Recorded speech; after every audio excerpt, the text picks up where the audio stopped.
Interesting. So it seems you'd like to listen to another Sherlock Holmes story on Luke's English podcast. Well, you're in luck, because today that is exactly what we're going to do. Hello, welcome back to Luke's English podcast.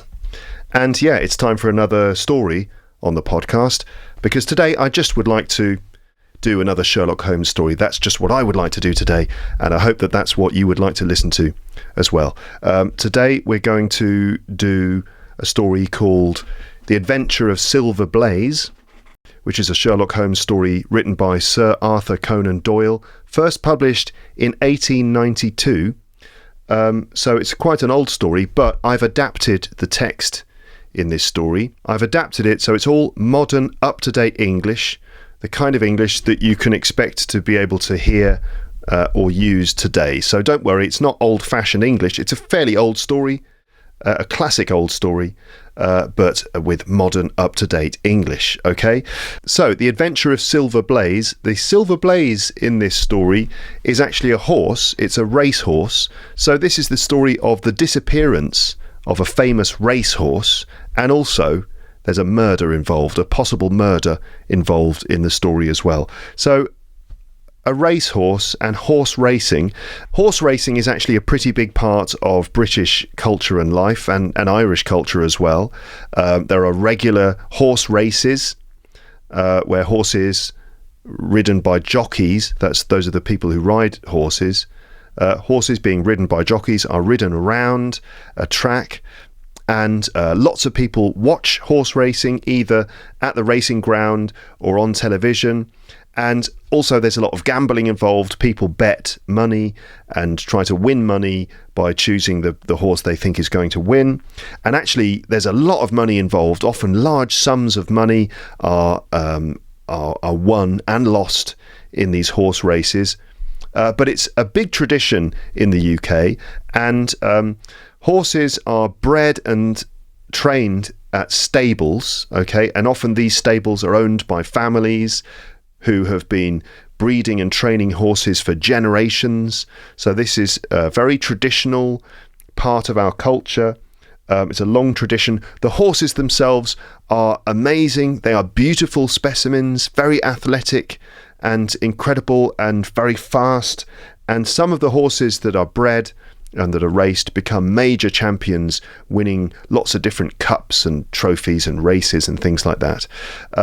So horse racing is the context for this particular story. And what we're going to do is we'll start the story in just a moment.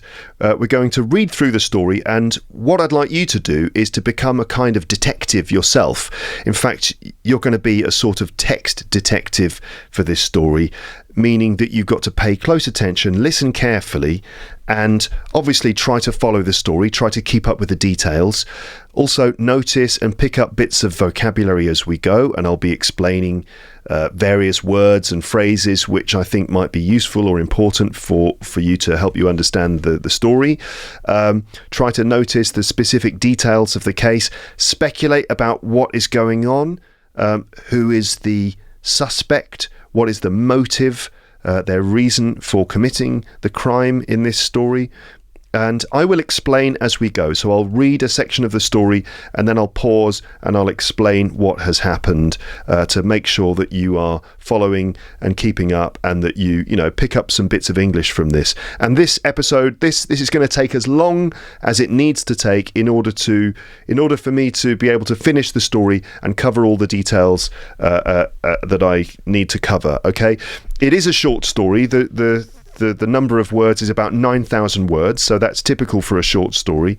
But yes, short story, long episode. It might be a long episode because obviously I'm going to need to take time to cover all the details and explain things properly, because I'm doing this to help you learn English. So there is a PDF for this episode, and you'll find the link in the description. On the PDF you can see the full story text that I'm reading from, plus any other notes and things that I'm adding to the document as we go. It would be a good idea for you to perhaps read this text after listening to the episode. Or you could try and read along with me at the same time if you want, but it's definitely a good idea to read the story as well as just listen to it. Okay, I'm setting myself a 30-minute timer for a water break. Let me just have some coffee as well before we begin, just, to give me the energy I need to be able to do this. Okay, and we are ready to begin. So this is Sherlock Holmes, The Adventure of Silver Blaze by Sir Arthur Conan Doyle. And here we go. "I'm afraid, Watson, that I'm going to have to leave," said Holmes, as we sat down together for breakfast one morning. "Leave? Where to?" I asked. "To Dartmoor, to King's Pyland." I wasn't surprised.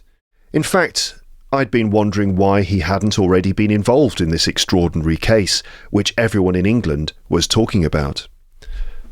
For a whole day, Holmes had been pacing around the room with his chin on his chest and his brows furrowed, constantly packing and repacking his pipe with the strongest black tobacco, completely ignoring any questions or remarks I made. Every new edition of the newspapers that arrived from our newsagent was barely glanced at before being tossed into a corner. But although he was silent, I knew exactly what he was thinking about. There was only one problem on everyone's mind at the time that could have captured his analytical powers: the mysterious disappearance of the favourite for the Wessex Cup and the tragic murder of its trainer. So, when he suddenly announced that he was going to the scene of the drama, it was exactly what I had expected and, truth be told, hoped for. Let me just back up and recap what's happened there. So, Watson and Holmes, of course, this is the famous duo. Holmes, the detective, Watson, his friend, who is a doctor, who often accompanies him on his adventures and writes accounts of his cases, which we then read. Okay, so Watson is the narrator. Holmes says, "I'm going to have to leave to King's Pyland in Dartmoor." So King's Pyland is the name of a stable where horses are bred and trained, and so the stable is in Dartmoor, which is a place in the southwest of England. And it's a very atmospheric place. It's a kind of area of land, a moor, a kind of raised area of land, a kind of wilderness area, quite a large area where there aren't many buildings. It's mainly just open fields, maybe a few trees, hills, some bits of rock and stuff. It's actually the location of one of Arthur Conan Doyle's other stories, The Hound of the Baskervilles. So it's this wilderness area, quite a mysterious place. This is where the horse stables are at King's Pyland. And Watson is not surprised to learn that Holmes is going to go there because he's been following the story. There's a famous story in the newspapers about the disappearance of this famous racehorse and the murder of the horse's trainer. So Watson is not surprised that Holmes is going to go there because he's been wondering when Holmes would actually start talking about this. For the entire day, Holmes has been walking up and down. He's been pacing around the room, walking kind of quickly around the room with his brows furrowed, with this kind of serious expression on his face, constantly packing and repacking his pipe, so he's smoking a lot, which is what he does when he's in deep thought. And every time a new edition of the newspaper arrived, he kind of read it quickly and then threw it into the corner. So what's on Holmes's mind is the disappearance of the favourite for the Wessex Cup and the tragic murder of its trainer. So let's continue. "I'd be very happy to come with you, if I wouldn't be in the way," I said. "My dear Watson, I'd be most grateful for your company, and I think you'll find it's time well spent, because there are aspects of this case that promise to make it absolutely unique. I believe we just have enough time to catch the train from Paddington, and I'll explain more about it on the journey. Could you do me a favour and bring your excellent field glasses with you?" Field glasses, these are binoculars, things that you use to look over a long distance. Like bird watchers use binoculars. "Could you bring your excellent field glasses with you?" says Holmes. And so it was that an hour or so later I found myself in the corner of a first-class carriage speeding along to Exeter. Sherlock Holmes, with his sharp, eager face framed by his ear-flap travelling cap, was rapidly leafing through a bundle of fresh newspapers he'd bought at Paddington. We'd already left Reading far behind before he finally shoved the last paper under the seat and offered me his cigar case. "We're making good time," he said, glancing out of the window and checking his watch. "We're travelling at 53.5 miles an hour. I haven't been watching the quarter-mile posts," I said. "Nor have I, but the telegraph poles along this line are 60 yards apart, and it's an easy calculation. I presume you've been following the case of John Straker's murder and Silver Blaze's disappearance." "I've read what the Telegraph and the Chronicle have reported. It's one of those cases where a reasoner's skill is better used to sort through the details than to hunt for new evidence.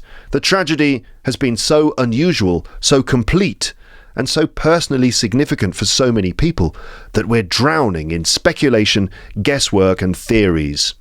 The real challenge is to separate the solid, undeniable facts from all the embellishments of the theorists and journalists. Once we've got those facts straight, our job is to see what conclusions we can draw and identify the key points that the whole mystery depends on." On Tuesday evening, I received telegrams from both Colonel Ross, the owner of the horse, and from Inspector Gregory, who's in charge of the case, asking for my help. "Tuesday evening?" I exclaimed. "And it's already Thursday morning. Why didn't you go down there yesterday?" "Because I made a mistake, my dear Watson, which I'm afraid happens more often than you might think, especially if you only know me through your memoirs. I simply couldn't believe that the most famous horse in England could stay hidden for long, especially in such a sparsely populated place as northern Dartmoor. All day yesterday I was waiting to hear that the horse had been found, along with the person who killed John Straker. But when another morning came, and all that had happened was the arrest of young Fitzroy Simpson, I realised it was time for me to get involved. Yet in some ways, I don't think yesterday was a waste." "You've formed a theory, then?" "At the very least, I've got a firm grasp of the key facts. Let me lay them out for you. There's nothing like explaining a case to someone else to make it clearer, and I can hardly expect your help if I don't show you the starting point we're working from." Okay, let me just back up here and summarise what's going on. So off they go to Paddington train station to catch a train down to Exeter, which is the nearest city to Dartmoor, and that's where they're going. And on the train, Holmes is looking through some more newspapers, and when he's finished looking through them all, he offers Watson a cigar, and so they sit there puffing on cigars and starting to talk about the case. Holmes comments on the fact that the train is going a certain speed, and he's worked this out by looking at the telegraph poles. These are wooden poles that connect telephone lines. So he's worked out that, because they're 60 yards apart, he can tell what speed they're going at. Anyway, they start talking about the case.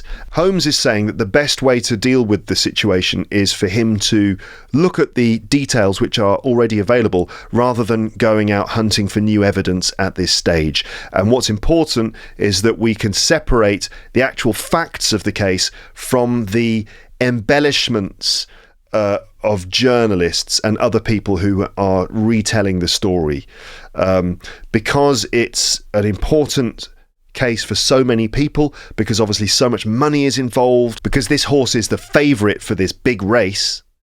I can't remember the name of the race now, the something cup. Because the horse is the favourite, lots of people have been betting money on it. There's a lot of money involved in this, and so a lot of people are interested in this, and as a result, a lot of people are talking about it. But what Holmes wants to do is get to the actual facts of the case rather than being influenced by other people's interpretations of what's going on. He says we're drowning in speculation. If you're drowning, normally that means that you're under the water and you can't breathe, right? So you're drowning in water normally. In this case, they are drowning in speculation, guesswork, and theories. So there are so many theories, and there is so much speculation about this that they're drowning in it. But yeah, they need to separate the actual solid facts from all of these theories and things. And once they've got the facts straight, they can identify the key points that the whole mystery depends on. So Holmes has been contacted by the owner of the horse, the owner of the stables, that's Colonel Ross. And also he's been contacted by Inspector Gregory, that's the police inspector who's in charge of the case, asking for his help. They sent him a telegram, which was the old form of communication in those days, of, you know, like kind of a basic sort of telegraphed message. Holmes has actually waited several days before going down to Exeter, going to Dartmoor, because he thought that the horse couldn't be hidden for that long, that it would be impossible really to hide such a famous horse in such a sparsely populated place, meaning in a place where there are relatively few hiding places for the horse. He thought that the horse would basically turn up, but since that hasn't happened, he realised that it's actually time for him to head down straight away. A man called Fitzroy Simpson has been arrested, so he seems to be the prime suspect, and so it seems that even though Holmes did not go down yesterday, he has got some kind of theory going on. Let's find out what that is, or let's find out the details now of the case, because that's what Holmes is going to do. He's going to explain it to Watson. So here we go. I leaned back against the cushions, puffing on my cigar, while Holmes leaned forward, using his long, thin forefinger to tick off the points on the palm of his left hand, as he gave me a rundown of the events that had led us to take this trip.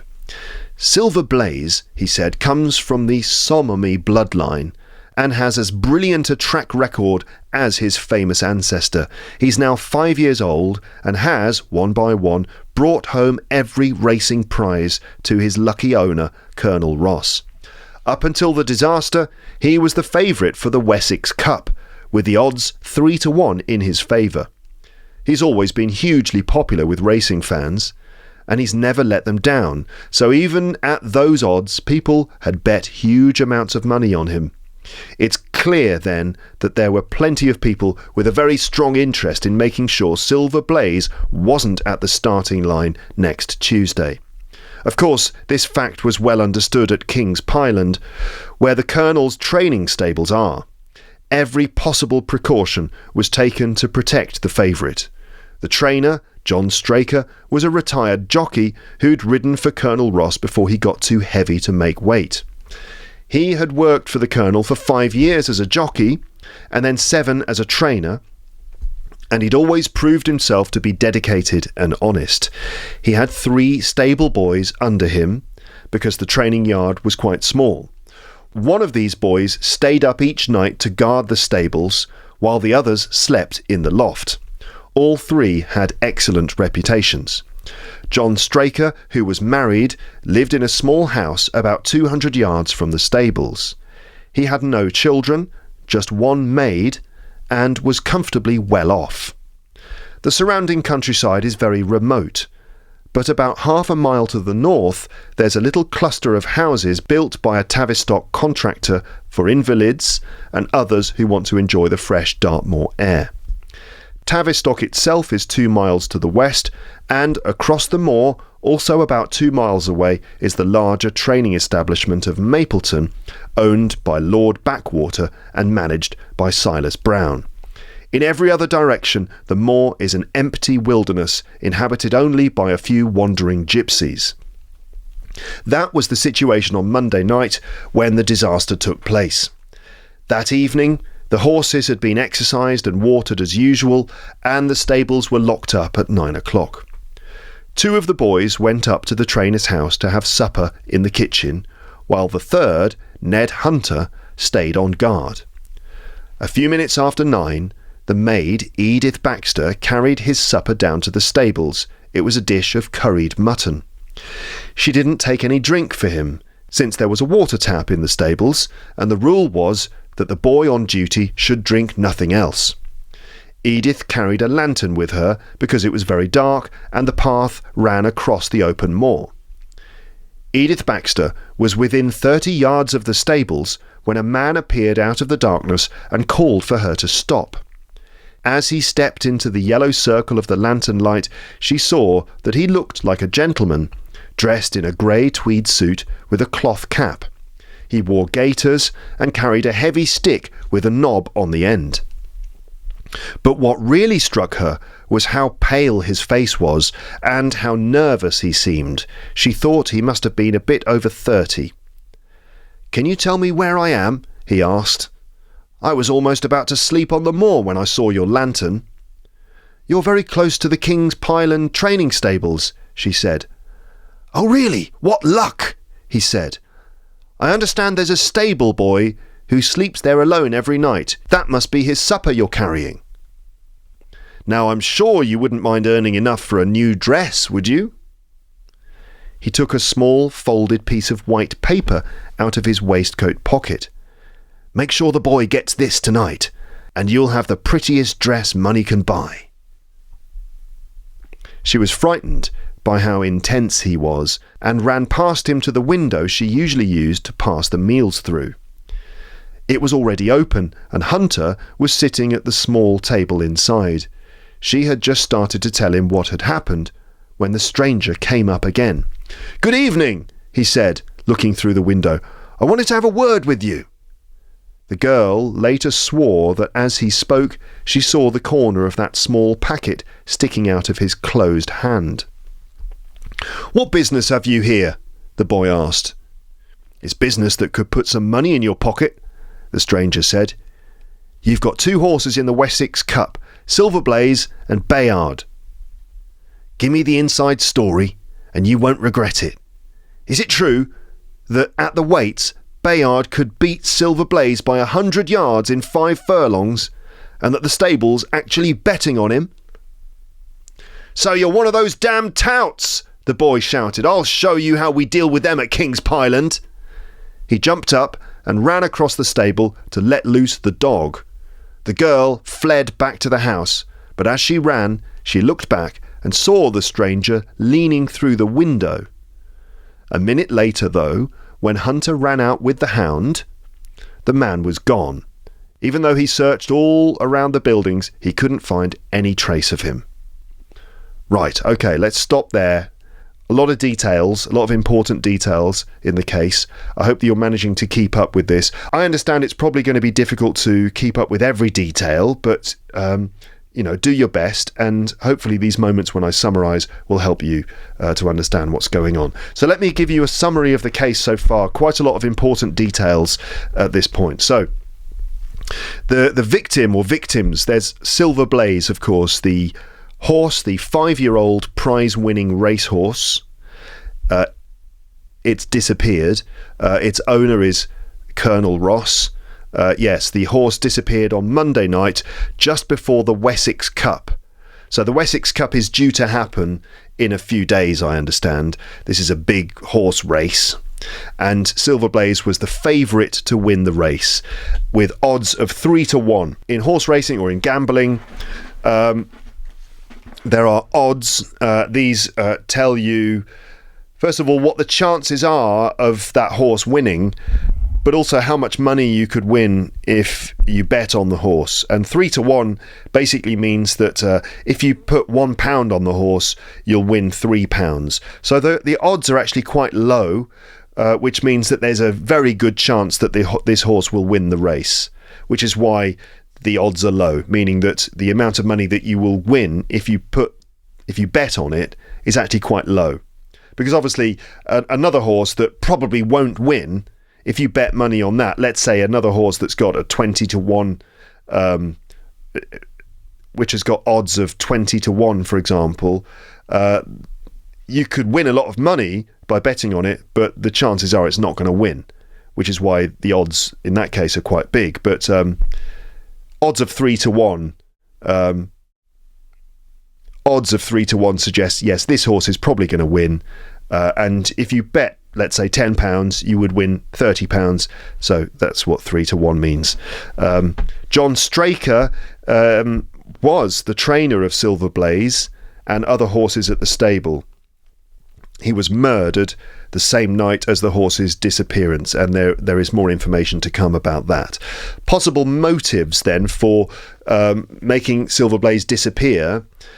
Silver Blaze was a heavy favourite with large amounts of money riding on his success, so there's a clear incentive for saboteurs to remove him from the race to influence betting outcomes. Saboteurs are people who do sabotage. Sabotage is basically doing something that will stop something happening. In this case, maybe kidnapping a horse to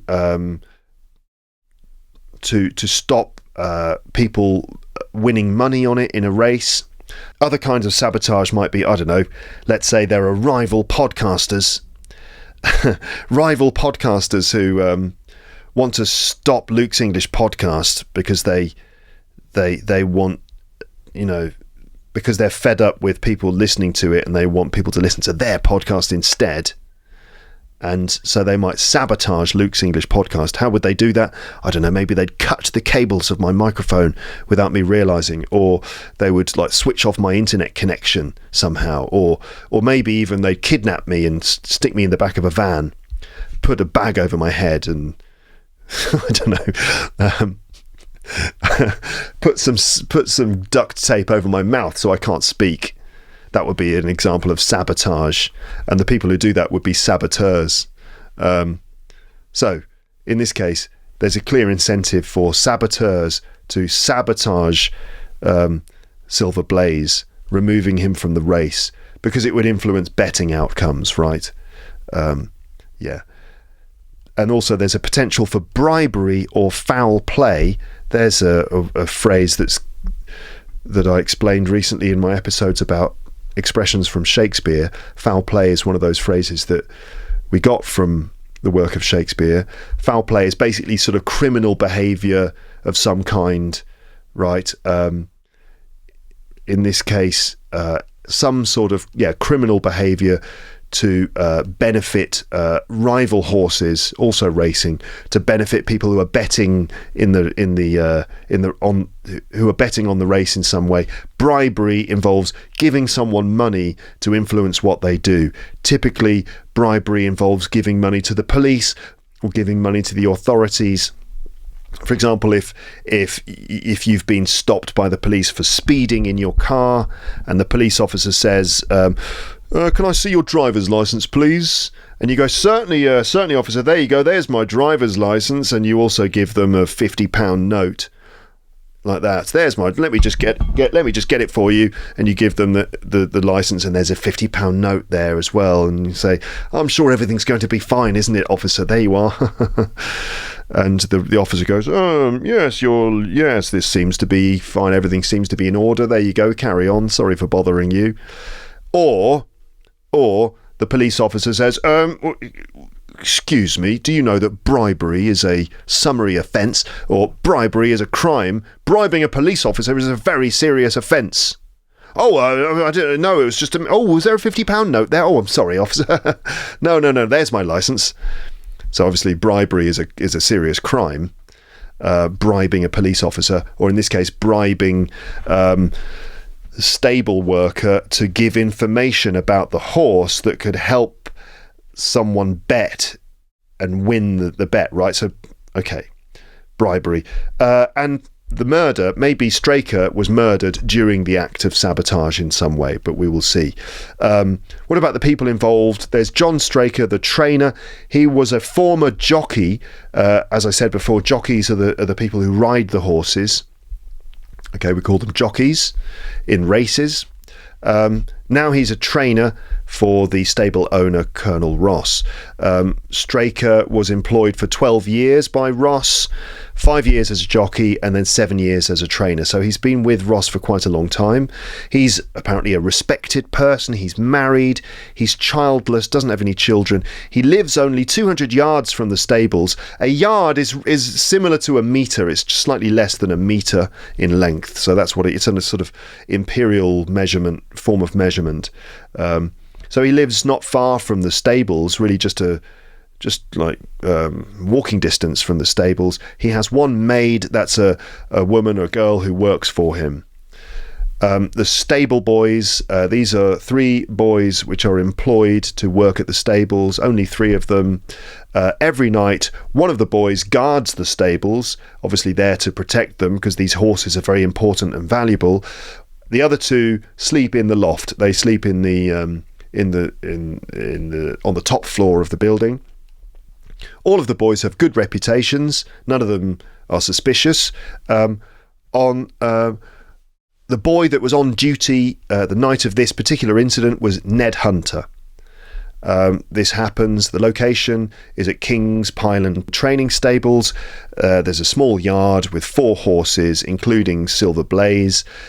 It's in Dartmoor, in this remote place. It's remote means it's it's far from other things. So there's a lot of wilderness around. It's in the middle of the moor, so not many other buildings around. It's remote. It's cut off from other places. There are a few other places nearby. In the north, half a mile to the north, which is what's that? What's half a mile? It's just under a kilometre away. In the north, there are a few houses for invalids. Invalids, I have to say, is a slightly old-fashioned word, but it just means people who are disabled. Or people with health conditions, but maybe sick people or something there. So there's a few houses for people who are sick or people with different health conditions who can enjoy the fresh air of Dartmoor. So there's a place for some sort of like sick or disabled people in the north. 2 miles to the west of the stables is the town of Tavistock. 2 miles across the moor, there is another stables. This one is Mapleton Stables, a rival of King's Pyland, owned by Lord Backwater and managed by Silas Brown. So this is a rival stables.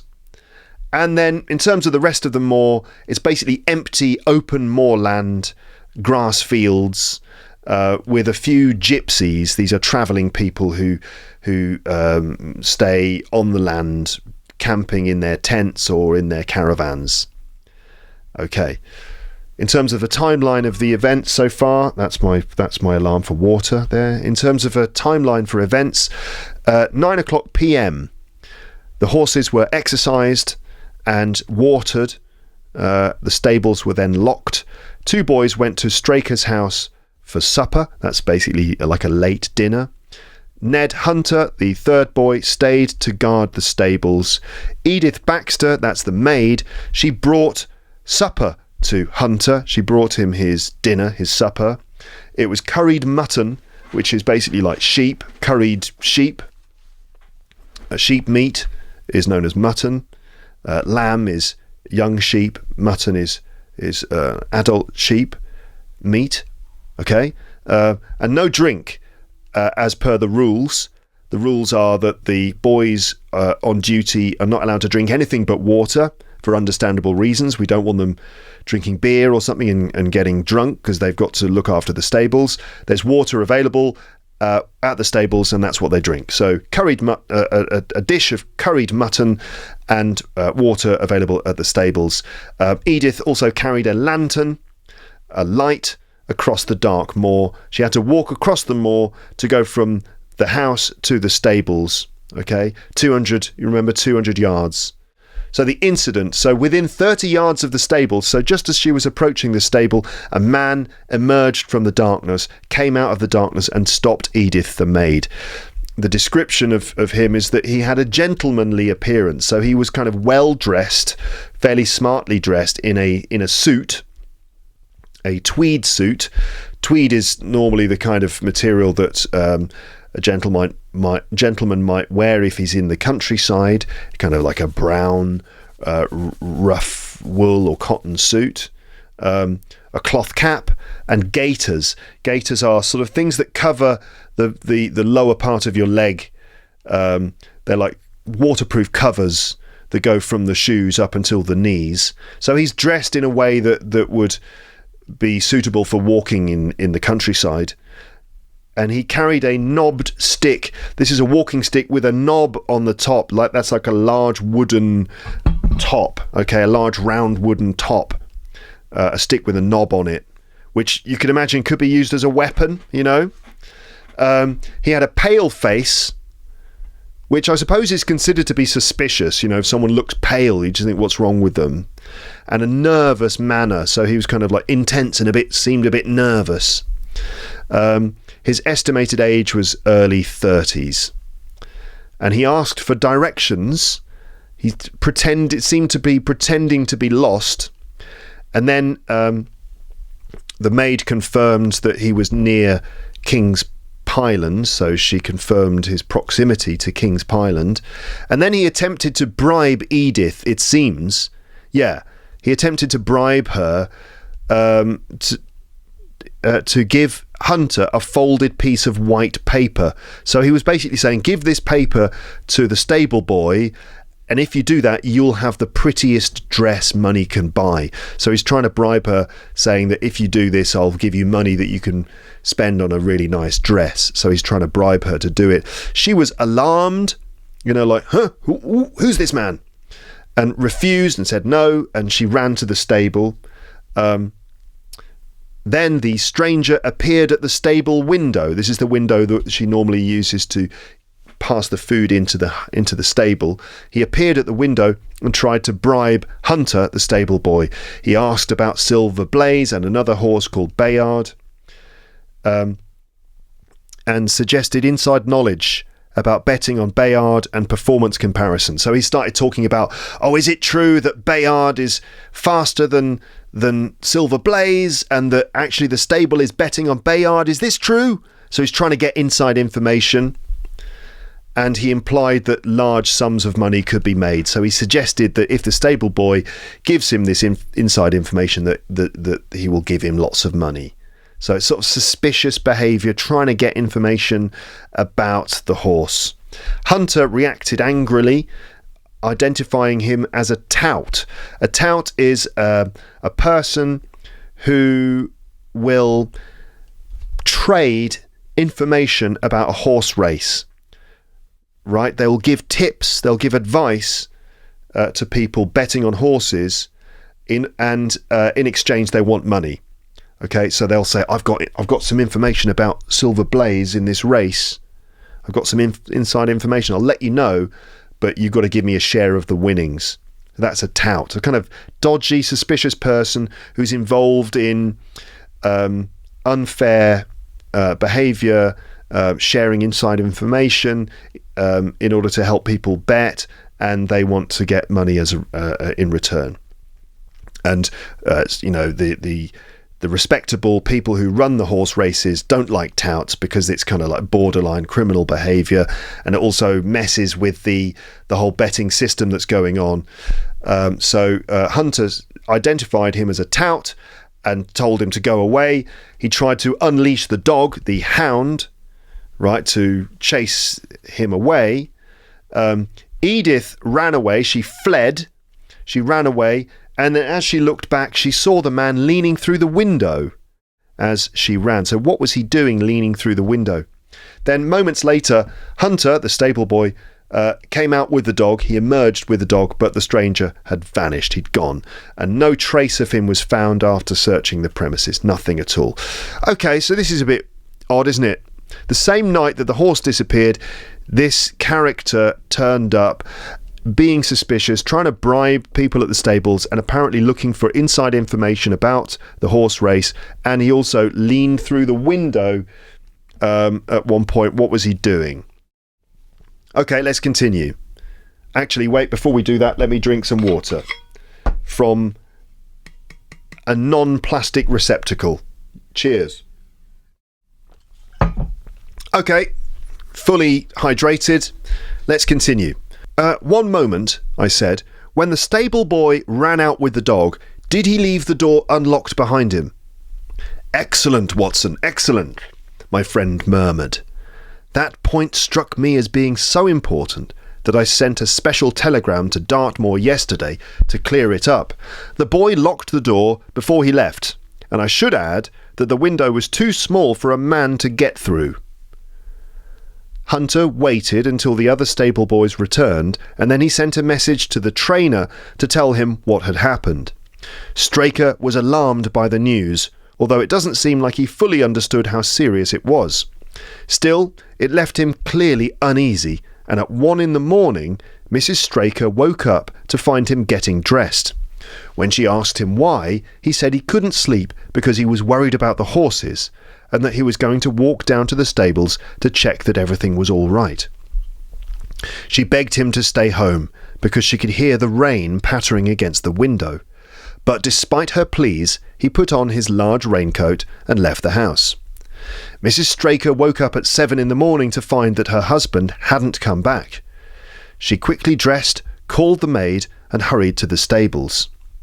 The door was open, and inside, Hunter was slumped on a chair in a deep stupor. The favourite stall was empty, and there was no sign of the trainer. The 2 lads who slept in the hayloft above the harness room were woken up straight away. They hadn't heard anything during the night, as they're both heavy sleepers. Hunter was clearly under the effects of some powerful drug, and as no sense could be got out of him, they let him sleep it off, while the 2 lads and the 2 women ran out to search for the missing trainer and horse. At first, they still hoped that the trainer might have taken the horse out early to exercise him, but when they climbed the hill near the house, from which they could see the whole of the surrounding moors, they couldn't see any trace of the missing favourite. Instead, they saw something that warned them they were dealing with a tragedy. About 1/4 mile from the stables, John Straker's overcoat was hanging from a gorse bush. Just beyond, there was a hollow in the moor, and at the bottom of it they found the dead body of the unfortunate trainer. His head had been crushed by a brutal blow from a heavy weapon, and he had a long, clean cut on his thigh, obviously made by something very sharp. It was clear, however, that Straker had put up a fierce fight. In his right hand he was clutching a small knife, its blade covered in blood right up to the handle. In his left hand he was gripping a red and black silk scarf, which the maid recognised as the same one worn the night before by the stranger who'd come to the stables. When Hunter recovered from his stupor, he too was certain that the scarf belonged to the stranger. He was also absolutely convinced that the same man, while standing at the window, had drugged his curried mutton and put the stable's night watch out of action. As for the missing horse, there was plenty of evidence in the muddy ground of the hollow that it had been there at the time of the struggle. But since that morning, the horse has vanished, and despite a large reward being offered and the gypsies of Dartmoor being on the lookout, no one has seen him. Finally, tests have shown that the remains of Hunter's supper contained a noticeable amount of powdered opium, while the same dish eaten at the house that night had no such effect on anyone else. Those, Watson, are the main facts of the case, stripped of all speculation and stated as plainly as possible. Now, let me sum up what the police have done. Okay, I need to stop there in order to just kind of back up and explain what we've had up to this point. So Watson asks Holmes if, when the stable boy went out with the dog, if he locked the door behind him. And Holmes said, yes, excellent point. He did, in fact, lock the door.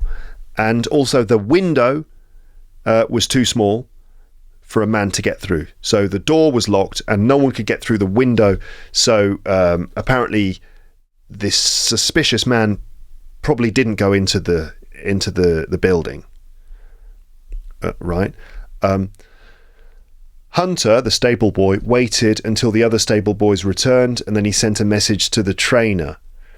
Right. So after this suspicious character had been seen, the two other stable boys were told about this.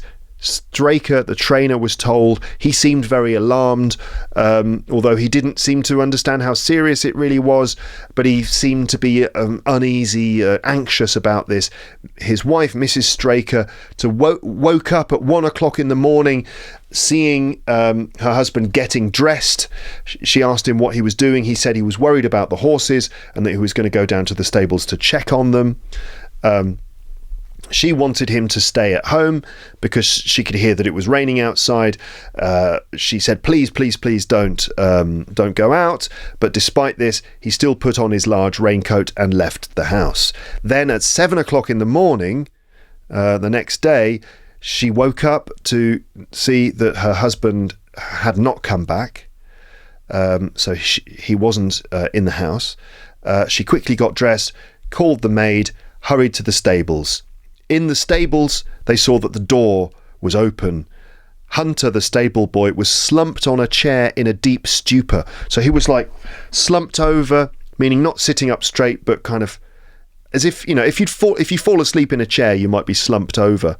Or if you've been drugged and you're completely unconscious, you might be slumped over. So not sitting up straight, but kind of leaning over, maybe over the side of the chair, or leaning forwards over his knees or something.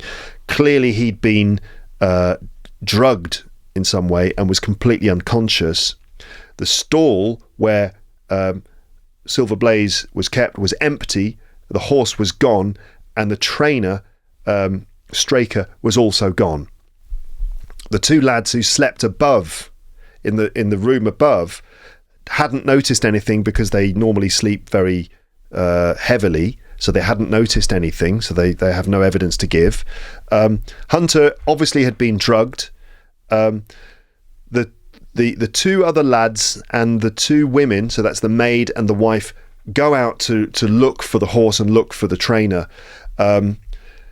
They thought that maybe he'd gone out with the horse to practice, to exercise, but when they climbed a hill to get high ground where they could see all around the moor, around the stables, they couldn't see the horse anywhere, but they could see a couple of other things that were a bit concerning.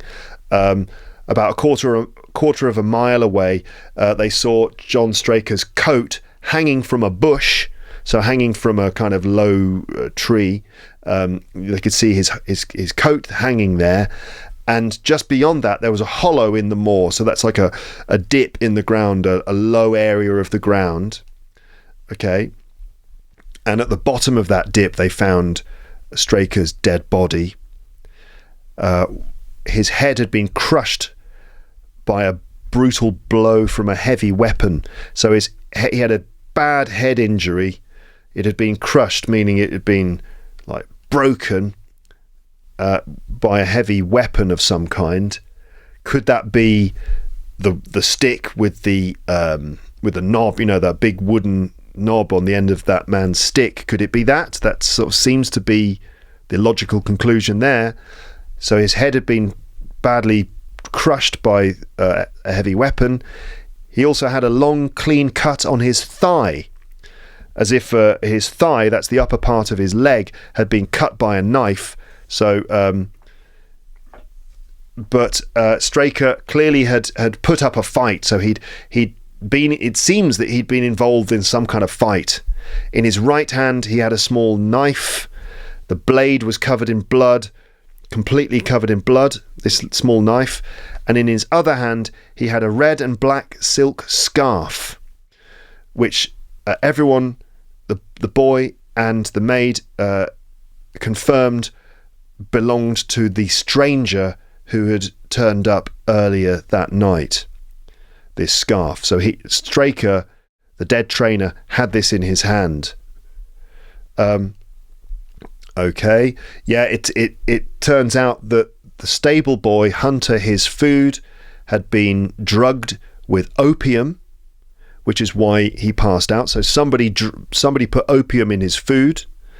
And Hunter believes that it was the man, this suspicious man who turned up. He believes that when he leaned in the window, he must have drugged his food.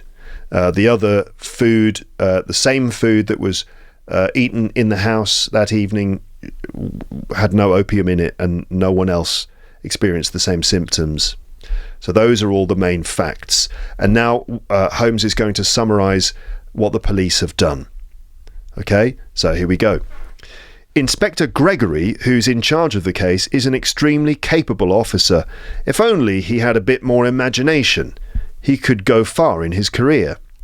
As soon as he arrived, he quickly arrested the man who was the obvious suspect. It wasn't hard to find him, as he lived in one of those little houses I mentioned. His name, it turns out, is Fitzroy Simpson. He's a man of good birth and education who squandered his fortune gambling on horse racing and now makes a living as a low-key bookmaker in London's sporting clubs. An examination of his betting book showed that he had placed bets totalling £5,000 against the favourite, Silver Blaze. When he was arrested, he volunteered that he'd come down to Dartmoor to try to get some information about the King's Pyland horses and also about Desborough, the second favourite, which is trained by Silas Brown at the Mapleton stables. He didn't try to deny what he'd done the night before, but he claimed he had no evil intentions. He just wanted to get some first-hand information. When he was shown his scarf, he went very pale and couldn't explain how it ended up in the murdered man's hand. His wet clothes showed that he'd been out in the storm that night, and his stick, a Penang lawyer, weighted with lead, was exactly the sort of weapon that could have caused the trainer's terrible injuries. On the other hand, he didn't have any wounds on him, while the state of Straker's knife suggested that at least one of his attackers would have been marked by it. That's everything, Watson. All the facts in a nutshell. If you have any thoughts or ideas, I'd be grateful to hear them. So just again, a little bit of detail here. Obviously just interrupting just to make sure everyone's keeping up. So the police basically have arrested this suspicious character. His name is Fitzroy Simpson. Apparently a man of good birth and education. So he comes from a good, reputable family, well educated, but he squandered his fortune, meaning he lost all of his money that he probably inherited from his family. He lost all his money gambling on horse racing, and these days he makes his money as a low-key bookmaker in London's sporting clubs. A bookmaker is someone who deals in bets, in gambling. So if you want to bet on a horse, you could go to a bookmaker and they will arrange the bet for you. He's a low-key bookmaker, so not a very respectable bookmaker, kind of like a low-level bookmaker in London's sporting clubs. Examining his betting book showed that he'd bet £5,000 against Silver Blaze. And when he was arrested, he was happy to admit that he went to Dartmoor only to get information about the horses.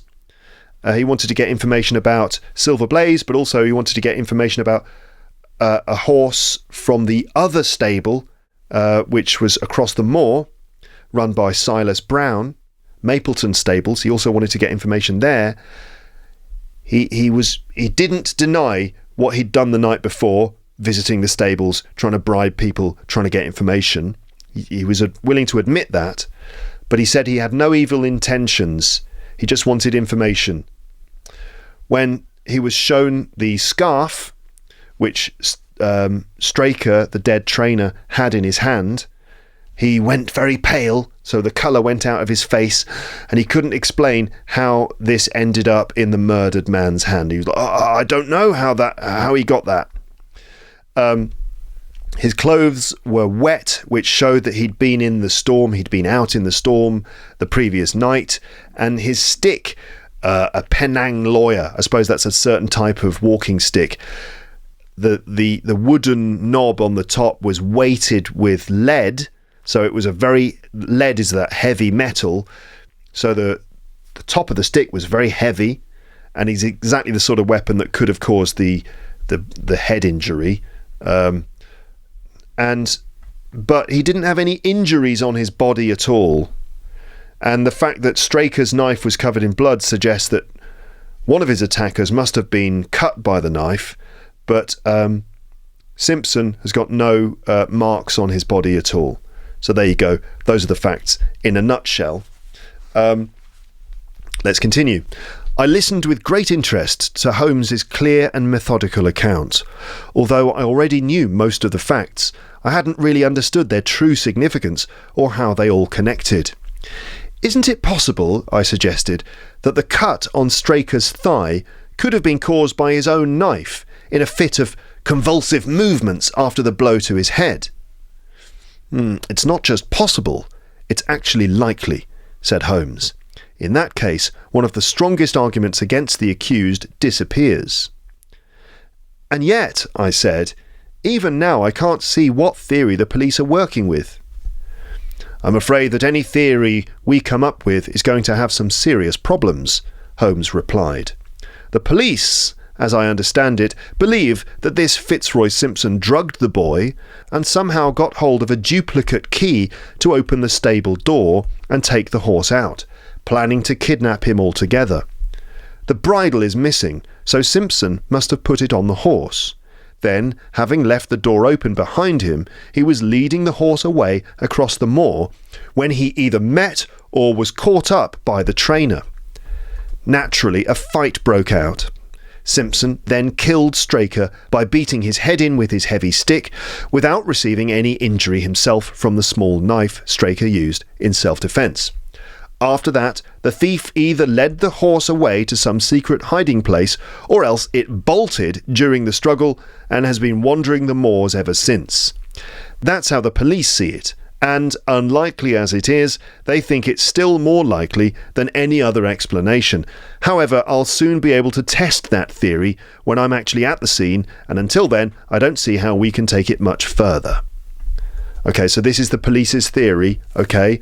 This is the police's theory that Simpson drugged Hunter with the opium and then somehow managed to get a duplicate key, that's another key, a copy of the key, to open the stable, to go in, to put the bridle on the horse. That's the kind of leather straps that go around the horse's head that allow you to then lead it, so that the bridle is the straps that you can hold when you're leading the horse along, the bridle. You put the bridle on the horse, this is the theory, and then Simpson took the horse out in order to then presumably hide it somewhere. Okay? Then the theory goes that he somehow met Straker, who maybe ran out to intercept him, and they had a fight, and during the fight Simpson whacked Straker on the head with the stick, killing him, and that is that. Watson suggests that maybe the cut on Straker's leg could have been caused by his own knife, that maybe when he was moving convulsively, because if someone gets hit on the head, they might their arms and legs might move in an uncontrolled way, convulsions, that maybe when this was happening, maybe he cut his own leg. And Holmes agrees that this is likely, meaning this is probably what happened. Okay. All right, so this is the kind of official version. This is the official theory. Okay. Holmes says that he'll be able to test the theory when he's actually at the scene of the crime, but until then, he doesn't know how we can take it much further. All right, so let's move on. It was evening by the time we reached the small town of Tavistock, which sits like the boss of a shield in the middle of the vast circle of Dartmoor. So it's right in the centre. Two gentlemen were waiting for us at the station. One was a tall, fair man with a mane of hair and beard like a lion, and striking pale blue eyes that seemed to see right through you. The other was a small, neat, energetic man in a frock coat and gaiters, with tidy little side whiskers and a monocle. This was Colonel Ross, the well-known sportsman. The tall man was Inspector Gregory, who was quickly making a name for himself in the detective service. "I'm very glad you've come down, Mr. Holmes," said the Colonel. "The Inspector here has done everything possible, but I want to make sure that we leave no stone unturned in finding out what happened to poor Straker and in getting my horse back." "Have there been any new developments?" Holmes asked. "I'm sorry to say we've made very little—" No, this is the Inspector, right? "I'm sorry to say we've made very little progress," said the Inspector. "We have an open carriage waiting outside, and since I'm sure you'll want to see the place before it gets dark, perhaps we can discuss things as we drive." A few minutes later, we were all seated in a comfortable landau, rattling through the narrow streets of the old Devonshire town. Inspector Gregory was deep in the case and kept up a steady stream of observations, While Holmes occasionally interrupted with a question or comment, Colonel Ross sat back with his arms folded, his hat pulled down over his eyes, and I listened intently to the two detectives' discussion. Gregory was outlining his theory, which was almost exactly the same as what Holmes had described to me on the train. So these two people, Inspector Gregory, right, tall, fair, meaning light-coloured hair, and with sort of piercing blue eyes, apparently. He's the inspector making a name for himself, meaning getting a reputation for being a good inspector. And then Colonel Ross, in a long coat, the owner of the stable, who's very keen to find out what's happened. And now they're in a cab, sort of a taxi, going through the streets of this town, Tavistock, in Devonshire, southwest England, in the middle of Dartmoor, right? So, this is Inspector Gregory speaking. "We've built quite a strong case around Fitzroy Simpson," Gregory said. "I really think he's our man, but I do realise that all the evidence is circumstantial and a new development could change everything." "What about Straker's knife?" Holmes asked. "We've pretty much concluded that he cut himself as he fell." "My friend Watson suggested that to me on the way down," Holmes said. "If that's true, it weakens the case against Simpson, doesn't it?" "Definitely, Simpson had no knife, nor does he have any wound. But even so, the evidence against him is very strong. He had a huge interest in getting rid of the favourite. He's suspected of poisoning the stable boy. He was certainly out in the storm that night, and he was armed with a heavy stick. His cravat was found in the dead man's hand. I really think that's enough to take before a jury." Holmes shook his head. "A skilled lawyer would tear all of that to pieces," he said. "Why would he lead the horse out of the stable? If he wanted to injure it, why not do it right there? Has anyone found a duplicate key on him? What chemist sold him the powdered opium? And above all, where could he, a stranger to the area, hide a horse like that? What does he say about the paper he wanted the maid to give to the stable boy?" "He claims it was a £10 note. One was indeed found in his wallet. But your other questions aren't as difficult as they might seem. He's not a total stranger here. He's stayed in Tavistock twice in the summer. The opium was probably brought down from London. The key, once it had been used, could have been thrown away. And as for the horse, it might be at the bottom of one of the old pits or disused mines out on the moor." "What does he say about the cravat?" "He admits that it's his and says he lost it, but there's been a new development in the case that might explain why he was leading the horse out of the stable." Holmes sat up straight, fully alert. "We found evidence that a group of gypsies camped on Monday night within a mile of the spot where the murder happened. They moved on the next day. Now, if there was some arrangement between Simpson and these gypsies, it's possible that he was leading the horse to them when he was confronted by the trainer, and maybe they've got the horse now. It's definitely a possibility. The moor is being searched for these gypsies. I've also checked every stable and outbuilding in Tavistock and within 10 miles of here." "There's another training stable nearby, isn't there?" Holmes asked.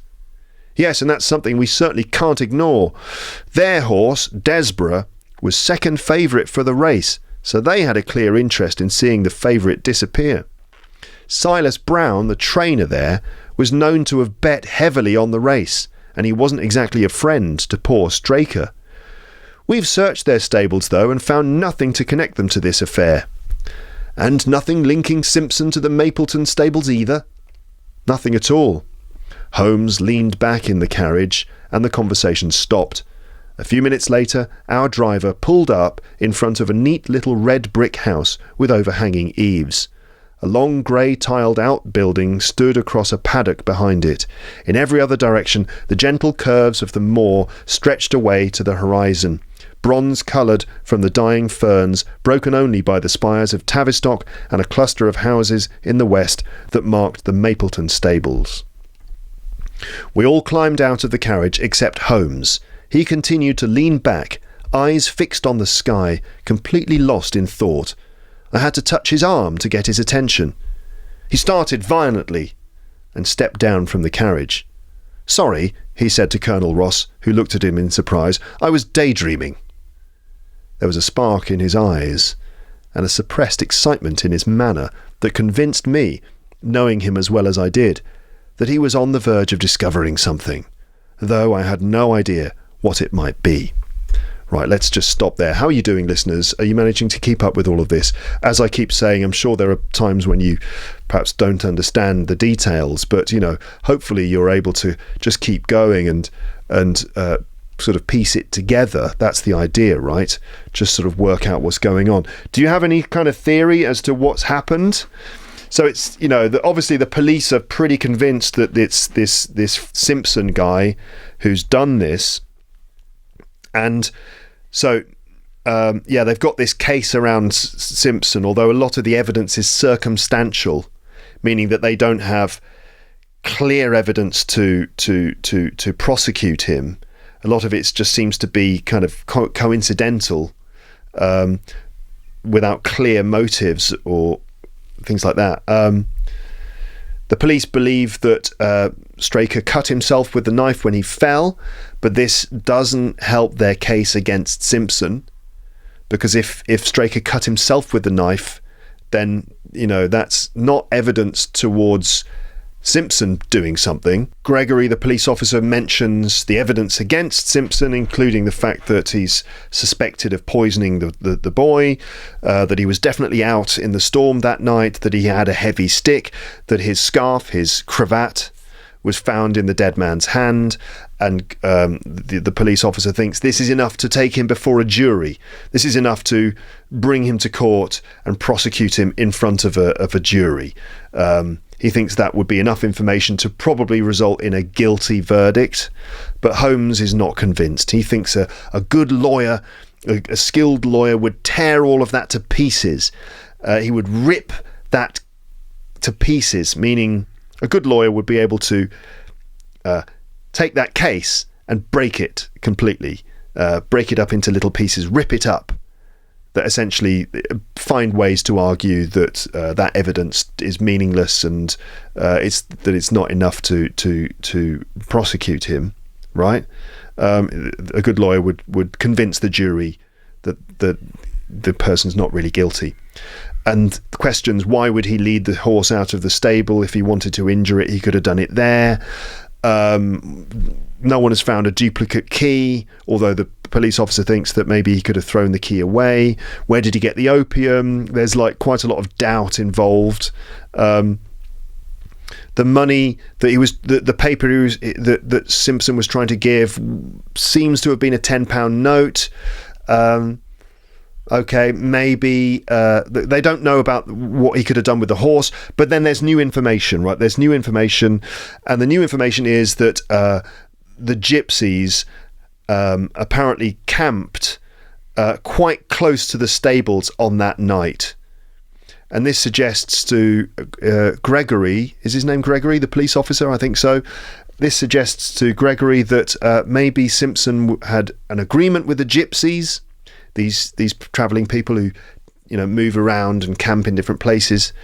Maybe he had an agreement with them that he would bring the horse to them, and that they would deal with it. So that's maybe what happened. That's possible. The moor is being searched for the gypsies, so the police are looking for the gypsies. They've also checked every stable and outbuilding, so they've checked all the other places in Tavistock, the town, and within 10 miles of the stables. So the whole area has been searched. Holmes asks about the other training stables. I can't remember the name of the stables now, but it's run by Silas Brown. The other rival horse is called Desborough. I'm going to have to take a break for water again in a minute. So they've searched that place as well, and have found nothing, but it's certainly suspicious because, that's a rival stables, so they definitely would have an interest in maybe sabotaging Silver Blaze, right? But there's nothing at all linking Simpson to the Mapleton stables. That's the name of the stables. No link between Simpson and the Mapleton stables. And so Holmes suddenly, when the cab arrives at the destination, but Holmes seems to be lost in thought. He's looking up at the sky, appears to be daydreaming. While the others get out of the taxi cab, Holmes is still there thinking about the case, and Watson has to touch his arm, and Holmes kind of jumps like that. Whoo! Like that, violently wakes up from his daydream, and he apologises to the stable owner, who's this important gentleman. But Watson notices something about Holmes, that he's got this kind of glint in his eye, and Holmes seems to be excited by something. He's realised something that perhaps is going to change the case completely. Let's continue. Would you prefer to go straight to the scene of the crime, Mr. Holmes? Inspector Gregory asked. I think I'd rather stay here a little while and ask a few questions about the details. Straker was brought back here, I presume. Yes, he's lying upstairs. The inquest is tomorrow. He'd been in your service for several years, Colonel Ross? He was always an excellent servant, the Colonel replied. I assume you made an inventory of what was in his pockets at the time of his death, Inspector. I've got the items themselves in the sitting room if you'd like to see them. I would like that very much. We all followed the inspector into the front room and sat around the table while he unlocked a square tin box and laid out a small collection of objects. There was a box of matches, a short stub of tallow candle, a briar root pipe stamped ADP, a sealskin tobacco pouch with half an ounce of long-cut Cavendish tobacco, a silver watch with a gold chain, 5 gold sovereigns, an aluminium pencil case, a few papers, and an ivory-handled knife with a very thin, flexible blade marked Weiss & Co., London. This is an unusual knife, Holmes said, picking it up and studying it carefully. I assume, since there are bloodstains on it, that it was the one found in the dead man's hand. That's right, said the inspector. Watson, this knife is surely in your field? Holmes asked. Watson is a doctor. It's what we call a cataract knife, I replied. I thought so, said Holmes. It's a very delicate blade, meant for very precise work. A strange thing for a man to carry with him on a rough trip, especially since it doesn't fold up to fit in a pocket. The tip was covered by a cork disc, which we found beside his body, said the inspector. His wife tells us the knife had been lying on his dressing table, and he must have grabbed it as he left the room. It was a poor weapon, but perhaps the best he could find at the moment. Very possible, Holmes agreed. What about these papers? 3 of them are receipts from hay dealers. One is a letter of instructions from Colonel Ross. The last one is a bill from Madame Lezourier, a milliner on Bond Street, for £37.50 made out to William Derbyshire. Mrs. Straker says Derbyshire was a friend of her husband's and that sometimes his letters were sent here. Madame Lezourier's customer had rather expensive tastes, Holmes said, glancing over the bill. 22 guineas is a steep price for a single outfit. However, there doesn't seem to be anything else of interest here. Let's go down to the scene of the crime. Okay, we need to just stop there and have a look at that evidence. Okay, Holmes wants to see Straker's possessions. So they go upstairs, which is where the body of Straker is lying, and Holmes wants to see what was in his pockets, and the items are these things. So there was a box of matches, right, for lighting fire, a short stub of tallow candle, so a small candle, right? If you don't know what a candle is, on a birthday cake, right, you put candles on a birthday cake and light them, but also normally you have bigger candles which would be used for lighting up you put them on a table at dinner time, or maybe you carry them with you if you need to light something. So a short stub of candle, so a stub, like the bottom part of a candle. A briar root pipe. So this is a pipe made from a certain type of wood. A pipe, that you smoke tobacco through. A sealskin tobacco pouch, so a little container for tobacco made of sealskin with 1/2 ounce of tobacco in it. A silver watch with a gold chain. 5 gold sovereigns, so these are gold coins. An aluminium pencil case, right? A few papers, and an ivory-handled knife with a very thin, flexible blade marked Weiss and Company, London. So the knife is interesting. This is the knife that was in his hand when he was discovered dead, the blood-stained knife, and it's a very particular kind of knife. Watson has a look at it and confirms that it's a cataract knife, a very thin, kind of flexible blade, delicate blade, not a very strong blade, designed for very precise work, probably for operating on someone's eye, which is a strange thing for a man to carry with him on a rough trip, especially since it doesn't fold up to fit in a pocket. If you were going out, to go out into the countryside, you would carry a penknife, you'd carry a different type of knife, not this very specific sort of surgical knife. The tip of the knife was covered by a cork disc, said the inspector. Straker's wife confirms that the knife had been on Straker's bedside table next to his dressing table, like a table in his bedroom, and he probably grabbed it when he left the room. Not a very good weapon, maybe the best he could find in the moment, but Holmes seems suspicious of this knife. What does this make you think of? What would be suspicious about him having this particular knife? It's certainly interesting. And then also the papers are receipts from hay dealers, people dealing like kind of dry grass that horses eat. So that's a sort of normal thing that you'd expect a horse trainer to have, receipts from buying some hay. And also one paper is a letter with instructions from Colonel Ross, another normal thing. And then the last one is a bill from Madame Lesurier, a milliner. What's a milliner? Is that a hat maker? Yeah, okay. A milliner is someone who makes hats. So there's a bill for a hat maker on Bond Street, a lady's hat maybe, for £37.15 made out to William Derbyshire. So for some reason Straker has got this bill for an expensive hat, and the bill belongs to his friend.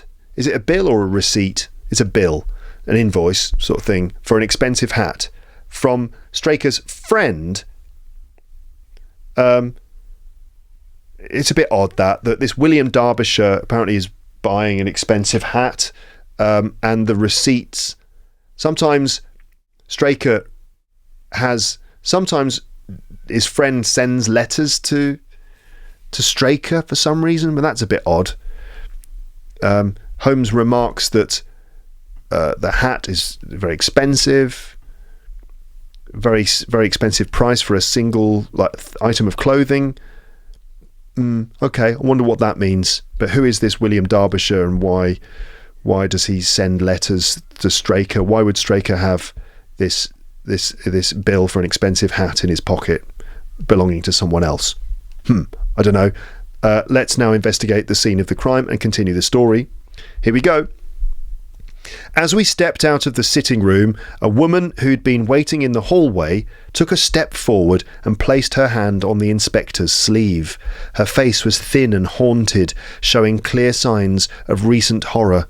"Have you found them? Have you found them?" she gasped. "No, Mrs. Straker, but Mr. Holmes here has come from London to help us, and we'll do everything we can." "I believe I met you in Plymouth at a garden party not so long ago." No, this is Holmes speaking. "I believe I met you in Plymouth at a garden party not long ago, Mrs. Straker?" Holmes asked gently. "No, sir, you must be mistaken." "Really? I could have sworn it was you. You wore a dove-coloured silk dress with ostrich feather trimming." "I've never had a dress like that, sir," she said firmly. "Ah, well, that settles it then," Holmes said, and with a polite apology he followed the inspector outside. A short walk across the moor took us to the hollow where the body had been found. At the edge was the gorse bush where the coat had been hanging. "There was no wind that night, I understand," said Holmes. "None at all, but it rained heavily," replied the inspector. "In that case, the overcoat wasn't blown onto the bush. It was placed there." "Yes, it was draped across the bush." "You're fascinating me, Inspector. I see the ground has been well trampled here. No doubt lots of people have been over it since Monday night. We've laid a piece of matting at the edge here, and everyone has stood on that." "Excellent." "In this bag I have one of the boots Straker was wearing, one of Fitzroy Simpson's shoes, and a cast horseshoe of silver blaze." "My dear Inspector, you're outdoing yourself," Holmes said with genuine admiration. He took the bag, and moving into the hollow, he pushed the matting more towards the centre. Then he stretched out on his stomach, propping his chin on his hands as he carefully studied the churned-up mud in front of him. "Hello," he said suddenly. "What's this?" It was a half-burned wax vesta, so coated in mud that it looked like a tiny chip of wood. "I can't think how I missed it," said the inspector, looking annoyed. "It was invisible, buried in the mud. I only spotted it because I was looking for it," Holmes said. "What? You expected to find it?" "I thought it wasn't unlikely," Holmes replied. He took the boots from the bag and compared the impressions of each of them to the marks in the ground. Then he climbed up to the edge of the hollow and crawled among the ferns and bushes. "I'm afraid there are no more tracks," said the inspector. "I've checked the ground very carefully for 100 yards in each direction." "Indeed," said Holmes, standing up. "I wouldn't dare to repeat it after what you say, but I'd like to take a little walk across the moor before it gets dark, so I can get my bearings for tomorrow. And I think I'll put this horseshoe in my pocket for luck." Right, OK, we've got to stop there again. More details. It's quite a detailed case, this one. Fairly complex stuff. So after looking at Straker's belongings, they come back downstairs and they meet Straker's wife. And there's this interesting exchange between her and Holmes, because Holmes says to her, "Oh, we've met before. We met at a garden party, do you remember?" And she denies it quite clearly. She says, no, that's not possible. And he says, "Yes, you were wearing this dress with, you were wearing these clothes, I remember." And she said, no, it's definitely not me. And Holmes goes, "Oh, well, I suppose that's that then." But that's odd, isn't it? What's going on there? Why would she deny being in this place and deny meeting Holmes before? It's a bit mysterious. Her face was thin and haunted, showing clear signs of recent horror. So obviously she was feeling very upset and disturbed by what had happened, by the death of her husband, I suppose. Yeah. Something a bit suspicious about her reaction to what Holmes said to her, though.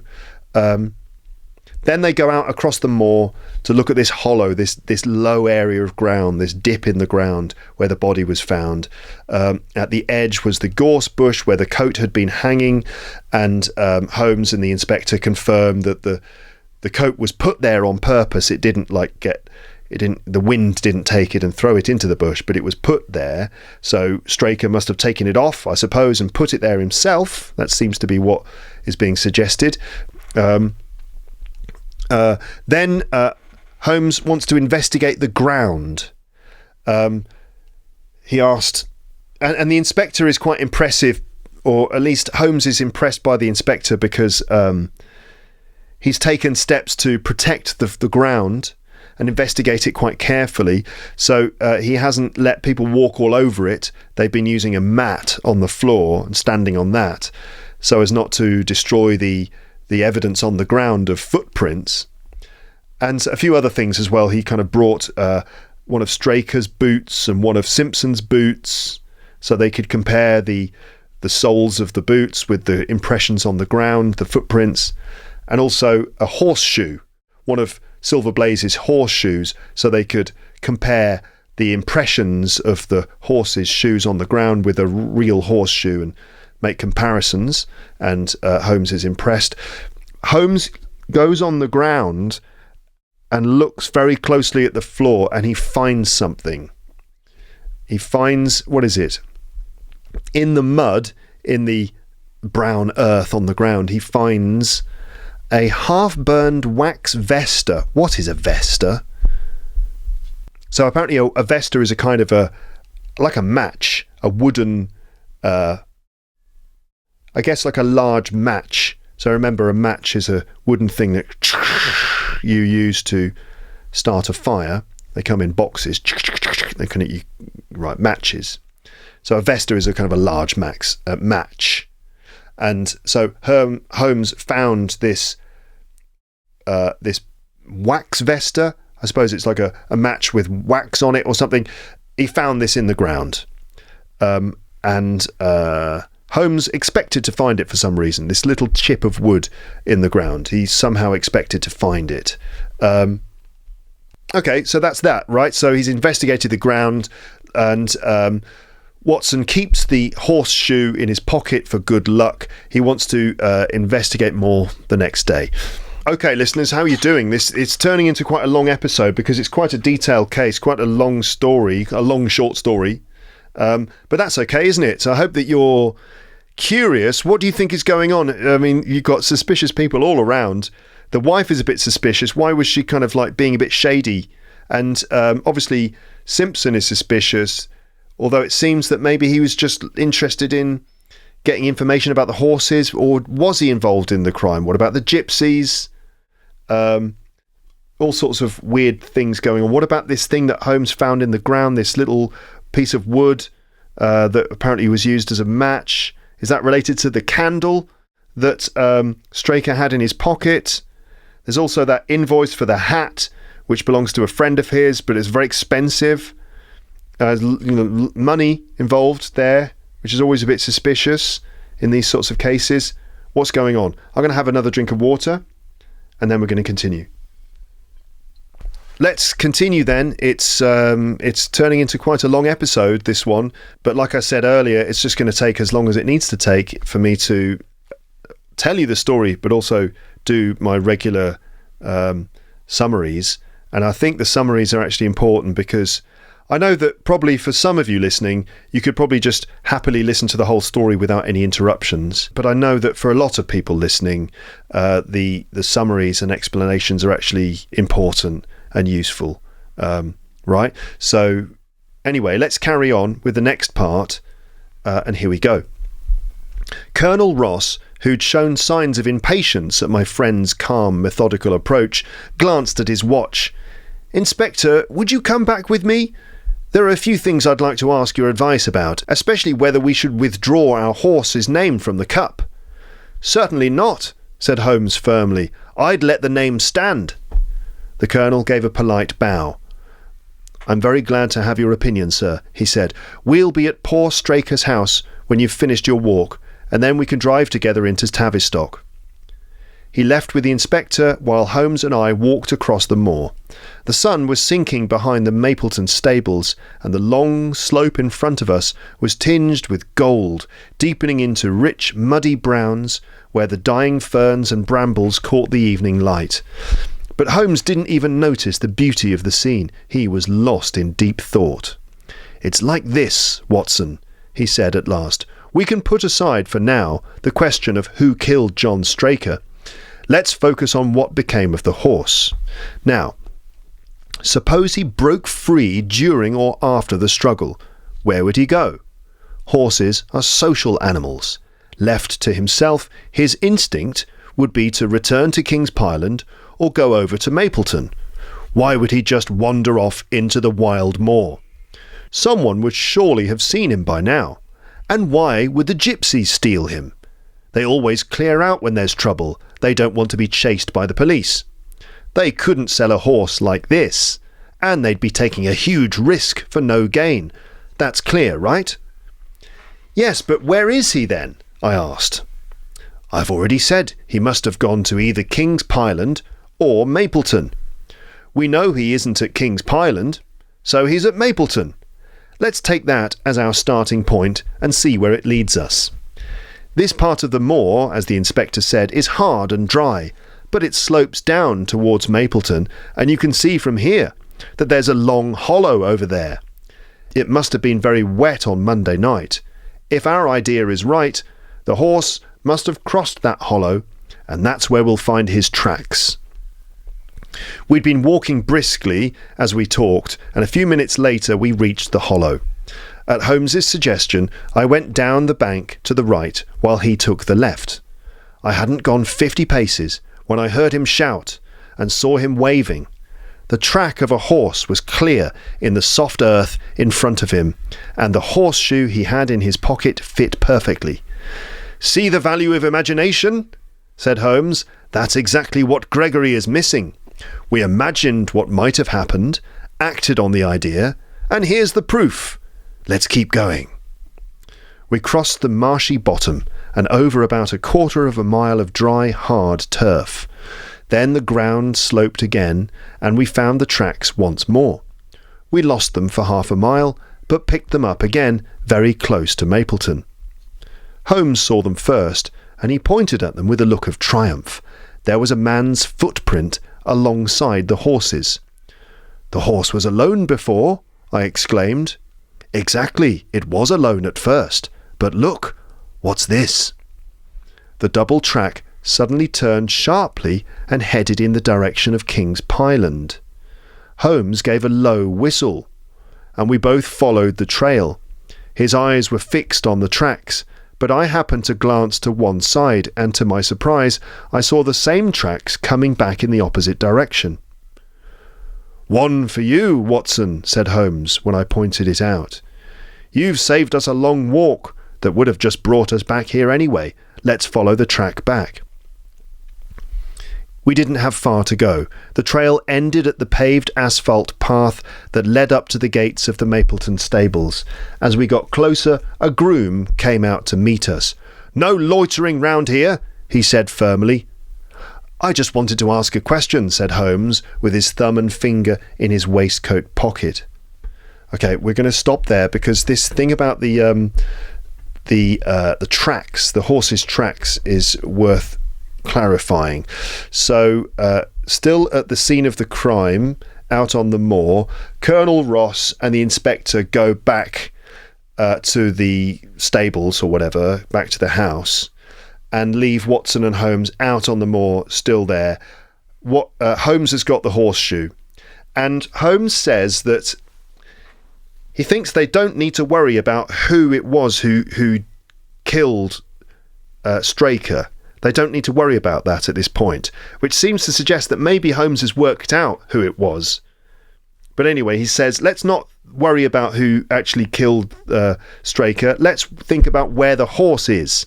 So they turn their attention to the location of the horse. And Holmes's idea is basically, horses are social animals. If it was let loose on the moor, its instinct would be to go back to where it knows. It would go back to the King's Pyland stables, which apparently it hasn't done, or it would go to the other one, right? What's this now? Mapleton, that's it. Or it would go to the Mapleton stables where other horses are. And so they assume it's going to be one of those two places. It wouldn't just wander out into the moor on its own because there's no reason for a horse to do that. It would want to go where other horses are.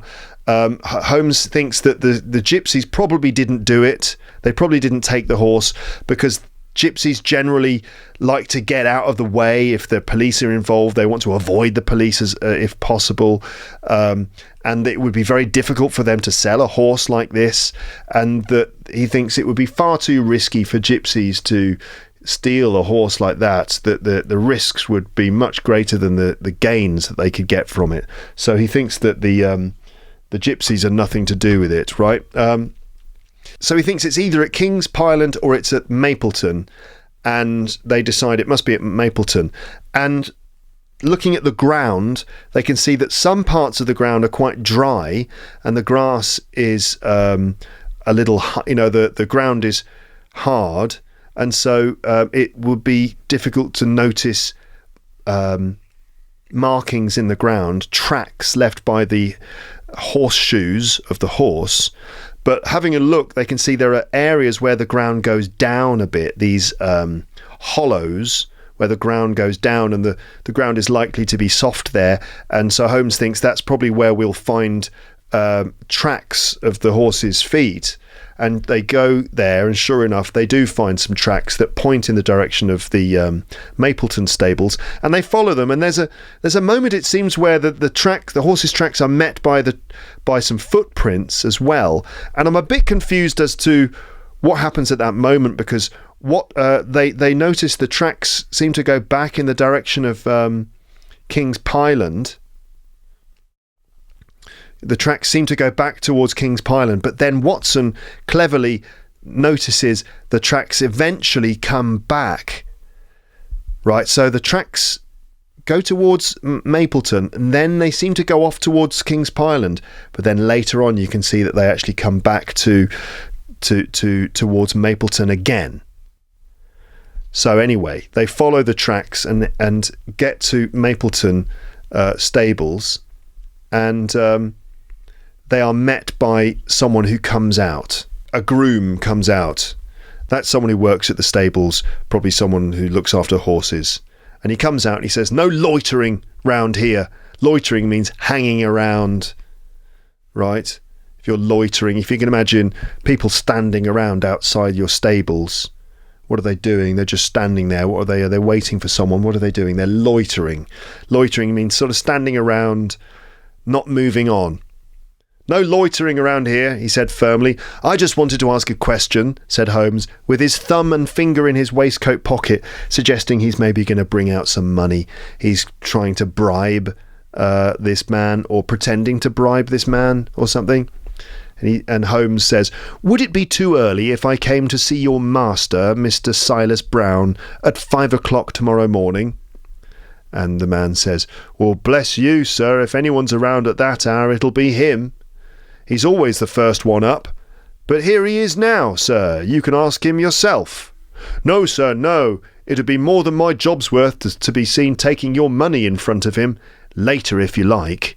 So he says no to the money that Holmes is offering him. "It's more than my job's worth," meaning I could lose my job if Silas Brown sees me taking money from you. Right, now anyway, here comes Silas Brown.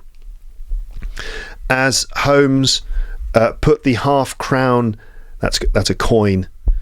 As Holmes put the half-crown back in his pocket, an older man with a fierce look on his face, an angry-looking man, strode out from the gates, walked with big strides, swinging a hunting crop in his hand. That's a thing that's used by jockeys to hit the side of the horse, kind of a stick with a leather bit on the end. "What's this, Dawson?" he snapped. "No gossiping. Get on with your work. And you there, what the devil do you want?" "I'd just like 10 minutes of your time, my good sir," said Holmes in his most charming voice. "I don't have time to talk to every idler who comes by. We don't want strangers hanging about. Be off, or you'll find a dog at your heels." Holmes leaned forward and whispered something in the trainer's ear. The man started violently and flushed red up to his temples, so his face goes completely red. "It's a lie!" he shouted. "An absolute lie!" "Very well. Shall we argue about it out here in public, or discuss it privately in your parlour?" "Oh, come in if you must," he growled. Holmes smiled. "I won't keep you more than a few minutes, Watson," he said. "Now, Mr. Brown, I'm completely at your disposal." All right, so what's happened there? So Silas Brown comes out. He's angry. We don't want people hanging around out here. Now go away, or I'll send the dog on your heels. I mean, I'll make the dog chase you. And then Holmes leans over and whispers something in his ear, and Silas Brown is shocked and says, "It's a lie! It's a lie!" And then Holmes says, "Would you like to discuss this out here, or shall we discuss it privately?" And so Brown agrees that they should discuss it privately. I don't know what he whispered. Can you guess what it is? Anyway, very shocked and angry, but he agrees to discuss this thing with Holmes. Holmes says to Watson, "I'll be back in a few minutes." Right, so let's continue. It was 20 minutes later, and the reds of sunset had all faded into grey when Holmes and the trainer reappeared. I'd never seen such a change in a man as I saw then in Silas Brown. His face was ashen, meaning kind of grey colour. Beads of sweat stood out on his forehead, and his hands shook so much that the hunting crop trembled like a branch in the wind. His blustering, overbearing manner was gone, and he followed Holmes like a whipped dog. "Your instructions will be carried out. Everything will be done," he said in a low voice. "There must be no mistake," said Holmes, glancing at him with a warning in his eyes. The other man flinched. "No, there won't be. It'll be done exactly as you say. Do you want me to change the horse's appearance first or not?" Holmes paused for a moment and then burst out laughing. "No, don't bother," he said. "I'll write to you about it, and no tricks, understand?" "Oh, you can trust me. You can trust me." "Yes, I think I can. You'll hear from me tomorrow." Holmes turned on his heel, ignored the trembling hand that Brown held out to him, and we set off for King's Pyland. I've rarely met a man who's such a perfect mixture of bully, coward and sneak as Silas Brown, Holmes remarked as we walked along. "So he has the horse?" I asked. "He tried to bluff his way out of it, but I described to him exactly what he'd done that morning, and he was convinced I must have been watching him. You noticed the particularly square toes of those prints. His boots matched them perfectly, and of course no stable boy would have dared to do such a thing without orders. I described to him how, as usual, he was the first one up, and spotted a strange horse wandering across the moor. How he must have been astonished to see the white forehead that gave Silver Blaze his name, and realised that chance had delivered into his hands the only horse that could beat the one he'd put his money on. Then I explained how his first instinct was to take it back to King's Pyland, but the devil on his shoulder told him how he could hide the horse at Mapleton until after the race. I described everything to him, and in the end he gave in and thought only of saving his own skin." "But hadn't the police already searched his stables?" "Oh, an old horse swindler like him has plenty of tricks," said Holmes. "But aren't you worried about leaving the horse in his care now, since he has every reason to want to harm it?" I asked. "My dear fellow, he'll guard it like it was the apple of his eye. He knows his only chance of getting out of this is to hand the horse over safe and sound." "Colonel Ross didn't strike me as a man likely to show much mercy in any case." "Well, it doesn't really depend on Colonel Ross. I use my own methods, and tell as much or as little as I like. That's the advantage of being unofficial. I don't know if you noticed, Watson, but the Colonel's been a bit high-handed with me.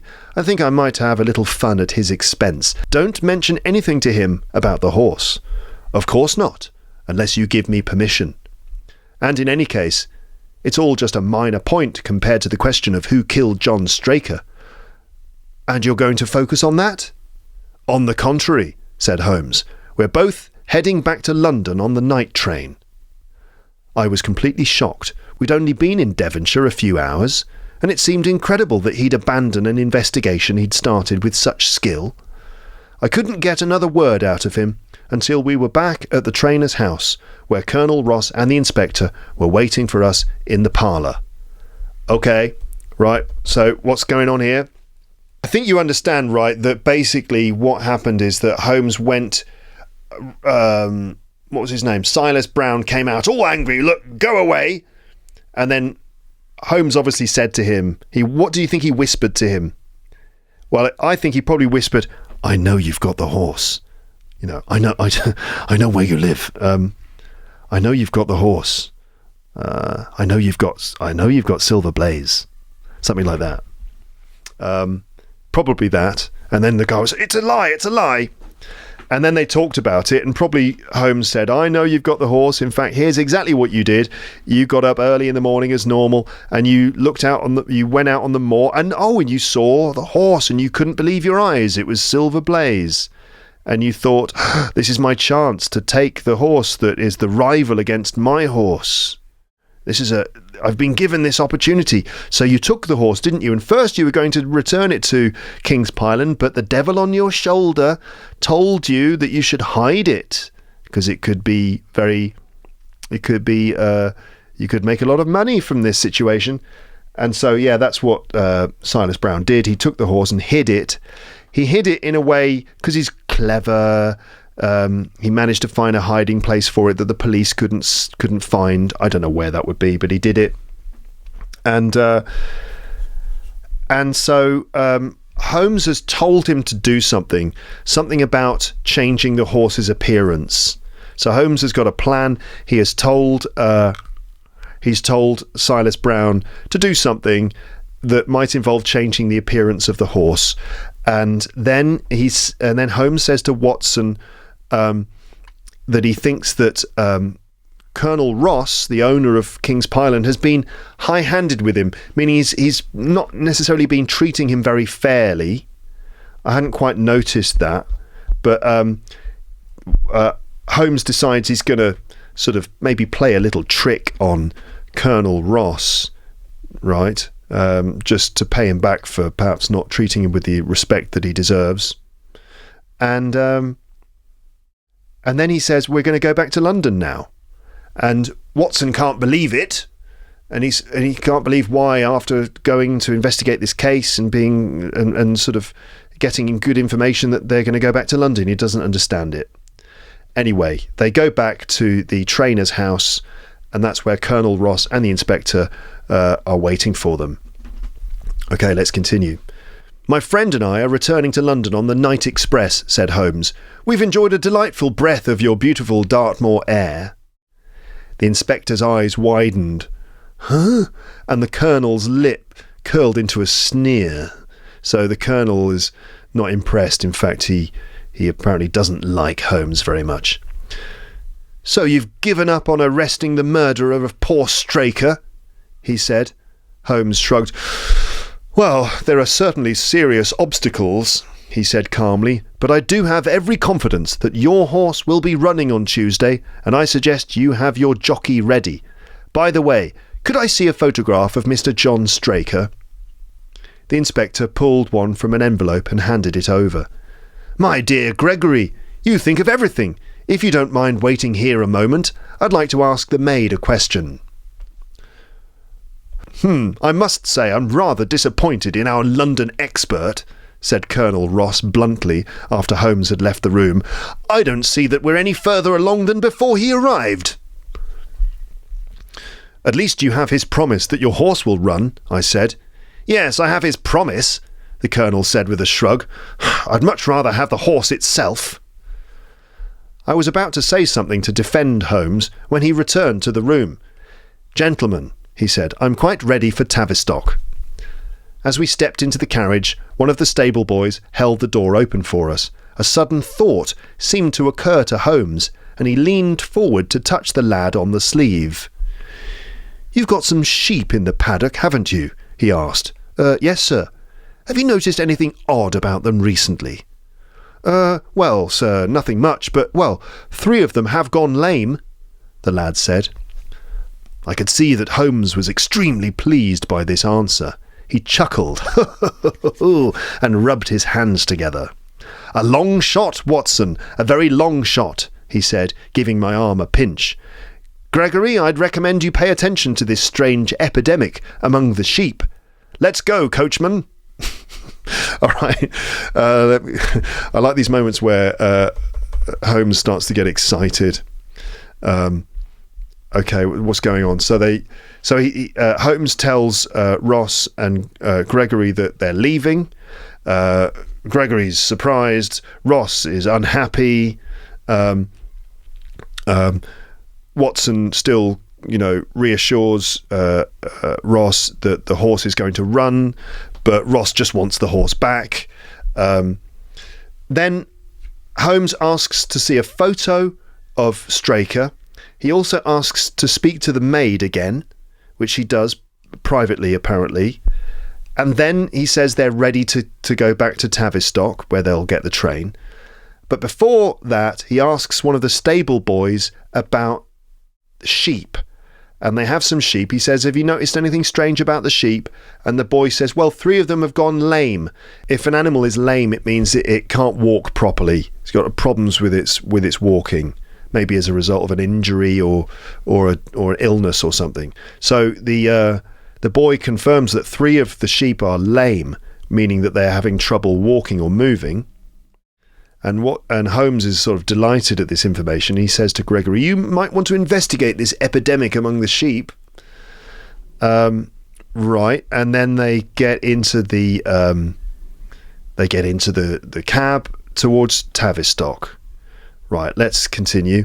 Colonel Ross still wore an expression that showed he had little faith in Holmes' abilities, but I could see by the inspector's face that his interest had been piqued. Sheep? You think that's important? He asked. Extremely so. Is there any particular point you want to draw my attention to? Yes, the curious incident of the dog in the night time. Well, the dog did nothing in the night time. That's what's so curious about it, said Holmes. I should just stop there for a moment just to point out that this thing about the curious incident of the dog in the night time, which is actually a famous line from Sherlock Holmes. So the inspector says, is there anything else that you want to tell me, that you want to point out? And Holmes says, yes, the curious incident of the dog in the night time. And the inspector says, well, the dog did nothing in the night time. And Holmes says, yes, that is what was so curious about it. So this is an important detail. Why would it be interesting that the dog at the stables didn't make a noise? Now, obviously, the boy took the dog out, tried to get the dog out earlier to make the man go away, but then later on that night, because these events happened in the middle of the night, right? Later on that night, the dog didn't make a noise. That is significant. Why not? The dog that would be guarding the stables, why would the dog not make a noise? That's actually there's actually quite a well-known book which is called The Curious Incident of the Dog in the Night Time, and it's a novel by an author called Mark Haddon. It's a kind of a interesting detective story, and it's written from the point of view of a child, and it's a good book to read if you're learning English. I do recommend it. It's often recommended for learners of English because of the way it's written. It's written in fairly plain English that's pretty easy to understand, and it's an international bestseller, very well-known book, very popular book, not too long, definitely readable. So there's a recommendation for you, The Curious Incident of the Dog in the Night Time. Anyway, what about the dog why didn't the dog make any noise then? That's going to be significant. Right, let's continue then. 4 days later, Holmes and I were back on the train, this time heading to Winchester to watch the race for the Wessex Cup. Colonel Ross met us by arrangement outside the station, and we drove in his drag to the course on the edge of town. His face was serious, and his manner cold and distant. I've seen nothing of my horse, he said. I suppose you'd recognise him straight away if you did see him? Holmes asked. The Colonel looked angry. I've been in racing for 20 years, and never been asked a question like that. Any child could recognise Silver Blaze, with his white forehead and that mottled patch on his off foreleg. How's the betting? Holmes asked. Well, that's the strange thing. Yesterday you could have got 15 to 1, but the odds have been getting shorter and shorter. Now you can hardly get 3 to 1. Said Holmes. It's clear someone knows something. As the drag drew up in the enclosure by the grandstand, I glanced at the race card. Wessex plate, 50 sovereigns each, with 1,000 sovereigns added for 4 and 5-year-olds. Second prize, £300. Third prize, £200. New course, 1 mile and 5 furlongs. Mr. Heath's Newton's the Negro, red cap, cinnamon jacket. Colonel Wardlaw's pugilist, pink cap, blue and black jacket. Lord Backwater's Desborough, yellow cap and sleeves. Colonel Ross's silver blaze, black cap, red jacket. You what? Duke of Balmoral's Isis, yellow and black stripes. Lord Singleford's Rasper, purple cap, black sleeves. Right, what's going on here, listeners? Watson is looking at the race card, which is where all the information about the races is written. Wessex plate, 50 sovereigns each. I'm not sure what that refers to. With 1,000 sovereigns added for 4 and 5-year-olds. I suppose maybe this is something to do with the price that you pay if you want to race your horse. I'm not sure. Or the money that you make. Maybe I'm not sure. That's the prize money, maybe. Sovereigns refers to amounts of money. Second prize, £300. Third prize, £200. New course. So they're describing the track that the horses will be running around. 1 mile and 5 furlongs. This is the distance. And then it lists all the different horses. Mr. Heath Newton's The Negro, that's one of the horses, owned by Mr. Heath Newton. Colonel Wardlaw's horse, called Pugilist. Lord Backwater's horse, called Desborough, that's the one from the Mapleton stable. And also it describes the clothing that the jockeys wear: red cap, cinnamon jacket, pink cap, blue and black jacket, and so on. Colonel Ross's silver blaze, so it is listed, still listed in the race, but I guess Colonel Ross still doesn't know where the horse is. Black cap, red jacket. Duke of Balmoral's Iris, so Duke of Balmoral is the owner, Iris is the horse, and Lord Singleford's Rasper. Okay, so the Colonel says, "We scratched our other horse and put all our hopes on your word," said the Colonel, meaning that the other horse that they were going to run, they took it out of the race and put all of their hopes, put everything on Holmes's word. His word was, "Silver Blaze will run in the race, you mark my word." Right, so based on what Holmes had said, they decided to put all of their hope on Silver Blaze and have that the only horse of theirs that they ran in the race. This is what the Colonel said. "But look at this. Silver Blaze is the favourite." 5-4 against Silver Blaze, roared the bookmakers. 5-4 against Silver Blaze. 5-15 against Desborough. 5-4 on the field.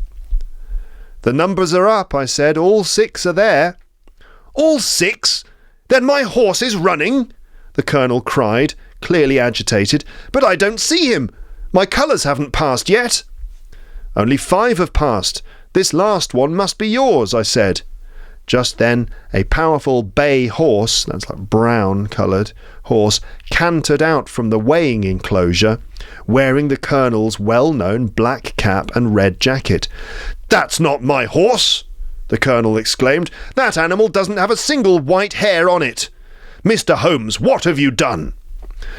Well, let's see how he does," said Holmes calmly. For a few minutes he watched through my field glasses, those binoculars from earlier. "Excellent! A brilliant start!" he said suddenly. "Look, they're coming round the curve." From our carriage we had an excellent view as the horses came down the straight. The 6 of them were packed so tightly together that you could have thrown a blanket over the lot. But halfway down the stretch, the yellow colours of the Mapleton stable showed in front. Before they reached us, though, Desborough's effort had run out, and the Colonel's horse, coming on strongly, passed the finished line a good 6 lengths ahead of its rival, with the Duke of Balmoral's Iris a poor third. "It's my race at any rate," gasped the Colonel, wiping his eyes. "But I can't make head or tail of it. Mr. Holmes, don't you think you've kept your mystery up long enough?" "Of course, Colonel. You shall know everything," Holmes said. "Let's all go over and have a look at the horse together. Here it is," he added, as we walked over to the weighing enclosure, where only owners and their friends were allowed. "All you have to do is wash his face and leg with spirits of wine, and you'll see that he's the same old Silver Blaze." "You amaze me." Okay, so, all right, so basically, Colonel Ross put the horse in the race anyway because Holmes had told him that he should, but as far as Colonel Ross was concerned, they still hadn't found the horse, and so he was very angry and upset. But then Holmes says, "Oh no, look, here it is." And they go and see the horse coming out of the weighing enclosure, the area where the horses are weighed before they race. And Ross says, "That's not my horse." And because Silver Blaze has got a white patch of hair on its face, and Ross, if you remember, Ross earlier on says, "No one's ever told me that I can't identify a horse in my whole career." So he's very arrogant about this, but just covering up the white on its face and some white on its leg with paint apparently completely fooled Ross. The horse ran in the race, and of course Silver Blaze won the race, even though the other horse from the Mapleton stables was winning, but it got tired, and then Silver Blaze won by something like 6 lengths, so that's 6 horse lengths of distance, and Iris came in third. And of course Ross is delighted, but he doesn't understand, and he says, Holmes says, "Just wash his face and leg and you'll see it's the same old Silver Blaze." And Ross says, "You amaze me." And then it looks like this finally is where we're going to get the solution to the mystery. I expect that Holmes is now going to explain everything. Here we go. What do you think then? So we've worked out what happened to the horse, but what happened to Straker, the guy who was killed? What happened to Straker? Let's see. So Holmes says this: "I found him in the hands of a horse faker. I found him, the horse, in the hands of a horse faker, and I took the liberty of racing him just as he was sent over." A horse faker is, I suppose, someone who fakes horses, makes one horse look like another horse, I suppose. "I took the liberty of racing him just as he was sent over." "My dear sir, you've done wonders. The horse looks fit and well. He's never run better in his life. I owe you 1,000 apologies for doubting your abilities. You've done me a great service by recovering my horse. You'd do me a greater one still if you could catch the murderer of John Straker." "I already have," Holmes said quietly. The Colonel and I both stared at him in astonishment. "You have? Where is he then?" "He's right here." "Here? Where?" "In my company at this very moment." The Colonel flushed angrily. "I fully admit that I owe you a debt, Mr. Holmes," he'd said stiffly. "But I must take what you just said as either a very poor joke or an insult." Holmes laughed. "I assure you, Colonel, I'm not associating you with the crime," he said.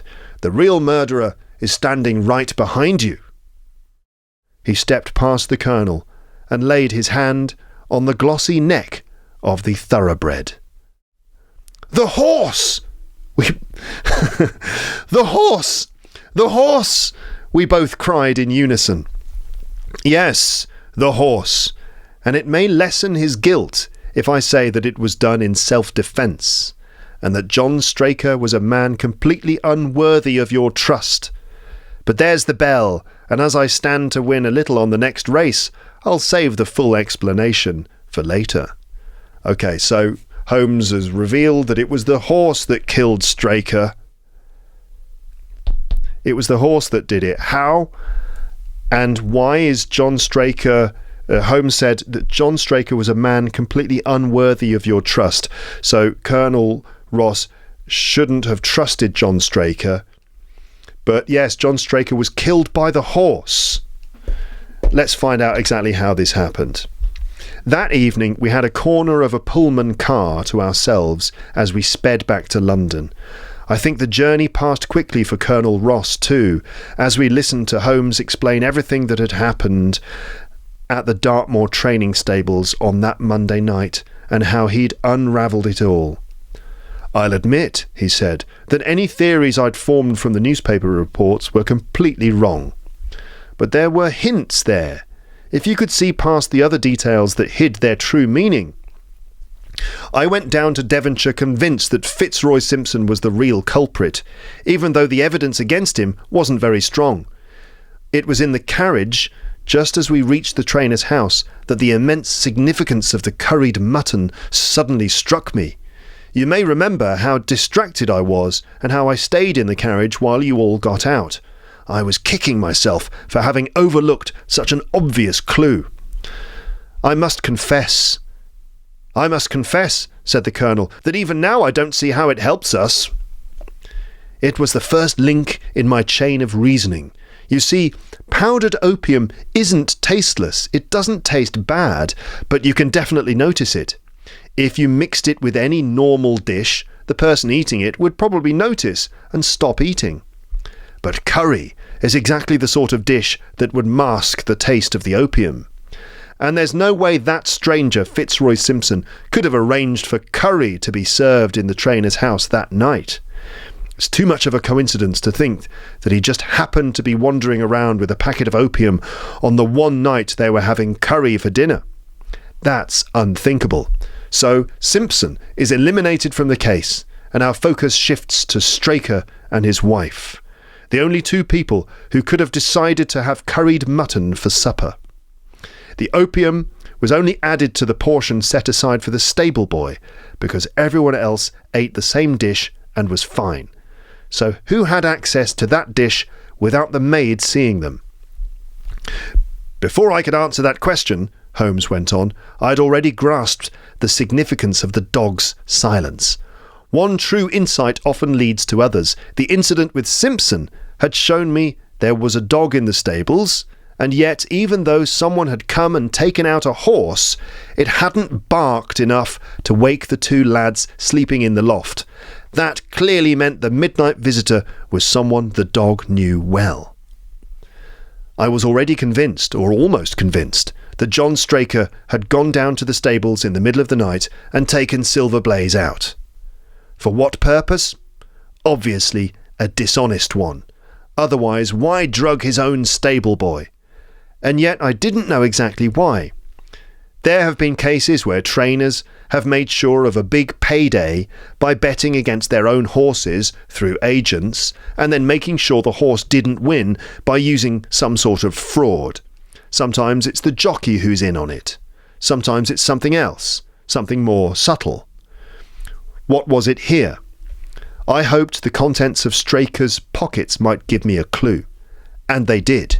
You can't have forgotten the strange knife we found in his hand. No sane man would choose that as a weapon. As Dr. Watson told us, it's the sort of knife used for the most delicate operations in surgery. And that's what it was meant for that night. Colonel Ross, with your knowledge of racing, you'll know that it's possible to make a tiny cut on the tendons of a horse's leg just under the skin, so that it leaves no visible trace. A horse treated like that would develop a slight lameness, blamed on a strain or a touch of rheumatism, but no one would ever suspect sabotage. "Villain! Scoundrel!" cried the Colonel. That's why John Straker needed to take the horse out onto the moor. Such a spirited creature would have woken up even the heaviest sleeper if he'd tried it in the stable. It had to be done outside, in the open air. "I see it now," said the Colonel. "That's why he needed the candle and struck the match." Exactly. And as I looked through his belongings, I was lucky enough to discover not just how he planned to do it, but why. You know as well as I do, Colonel, that men don't carry around bills that belong to other people. Most of us have enough trouble paying our own. So I concluded immediately that Straker was living a double life, keeping a second household. The nature of the bill showed that there was a woman involved, one with very expensive tastes. Even though you're generous with your staff, no servant could afford to buy 20-guinea walking dresses for his lady. So it was dresses, not hats. I casually questioned Mrs. Straker about the dress, without her realising, and once I was sure it had never reached her, I made a note of the milliner's address. I was certain that if I went there with Straker's photograph, I could clear up the mystery of Derbyshire once and for all. This is this William Derbyshire. From that moment, everything was clear. Straker had led the horse out to a hollow where his light wouldn't be seen. Simpson, in his escape, had dropped his cravat, which Straker picked up, maybe thinking he could use it to tie the horse's leg. Once in the hollow, Straker got behind the horse and struck a light. But the sudden glare frightened the animal, and, with the strange animal instinct that senses mischief, it lashed out. The steel shoe struck Straker square on the forehead.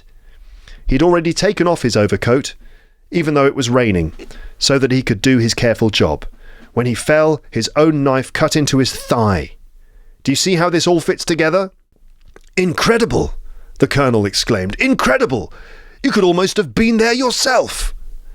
My final guess was a long shot, I'll admit. It seemed to me that Straker wouldn't have tried such a delicate operation without a little practice first. But what could he practice on? My thoughts turned to the sheep, and when I asked about them, it turned out I was right. When I got back to London, I went to see the milliner. She confirmed that Straker, calling himself Derbyshire, had been one of her best customers, and that he had a very fashionable wife who loved expensive dresses. I've no doubt she led him so deeply into debt that he came up with this miserable plan. You've explained everything except one thing, said the Colonel. Where was the horse? Ah, it bolted. And it was taken in by one of your neighbours. I think we can agree to keep that part of the story quiet. But this, if I'm not mistaken, is Clapham Junction, and will be at Victoria in 10 minutes. If you'd care to join us for a cigar at our rooms, Colonel, I'd be happy to fill in any other details that might interest you. And that is the end of that. That's the end of the story. So did you understand it all at the end then? So here's the situation. John Straker, right, the trainer, it turns out he was leading a double life. He had another woman on the side who he was...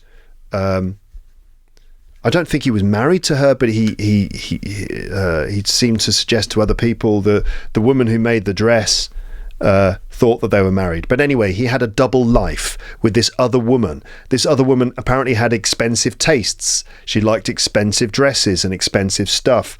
And Straker was spending a lot of money, sort of, I guess, providing her with these things that she liked. Including a dress. So the milliner, I thought it was hats, but obviously this is a dressmaker. He had a bill in his pocket for his friend, William Derbyshire. The friend turned out to be him. It was an alias, another name he used for his other life. And he had this bill for this expensive dress. Holmes tested this theory by asking Straker's actual wife about the dress, saying, "Oh, we've met before, you were wearing this dress." And the wife said, No, that wasn't me. I thought that was suspicious, but it wasn't suspicious on her part, but it was suspicious that there was another woman involved maybe. And that confirmed to Holmes that there was another woman with expensive tastes in clothing, and that Straker was leading a double life, and therefore he needed money. He needed a lot of money, and that's why he came up with this plan to basically make sure that Silver Blaze couldn't run in the race. Presumably, Straker had bet a lot of money against Silver Blaze, right? And in order to make sure that he won his bet, he was going to sabotage Silver Blaze. And he chose to do it by using his very, very particular kind of medical knife. And he wanted to cut the tendon, one of the horse's tendons on one of its legs. A tendon is a part of the body. It's something that attaches a muscle to a bone. Okay, that's a tendon. Athletes or football players often will damage their tendons. On the back of your foot, you've got your Achilles tendon, which goes from the back of your leg. It's like a cord that goes from the back of your leg down over your heel, right? You know that you've got a tendon on the back of your foot. So that's a tendon.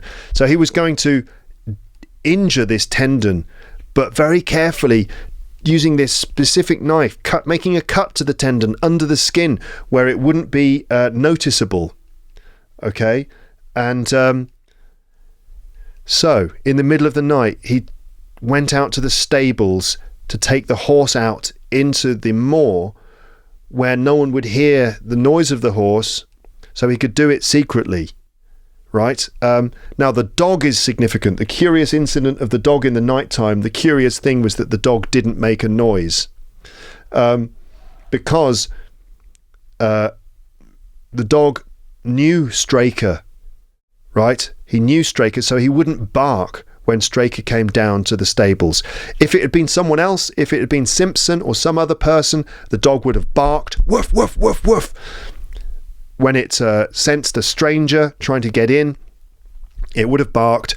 But because it was Straker, the dog didn't bark because the dog knew him.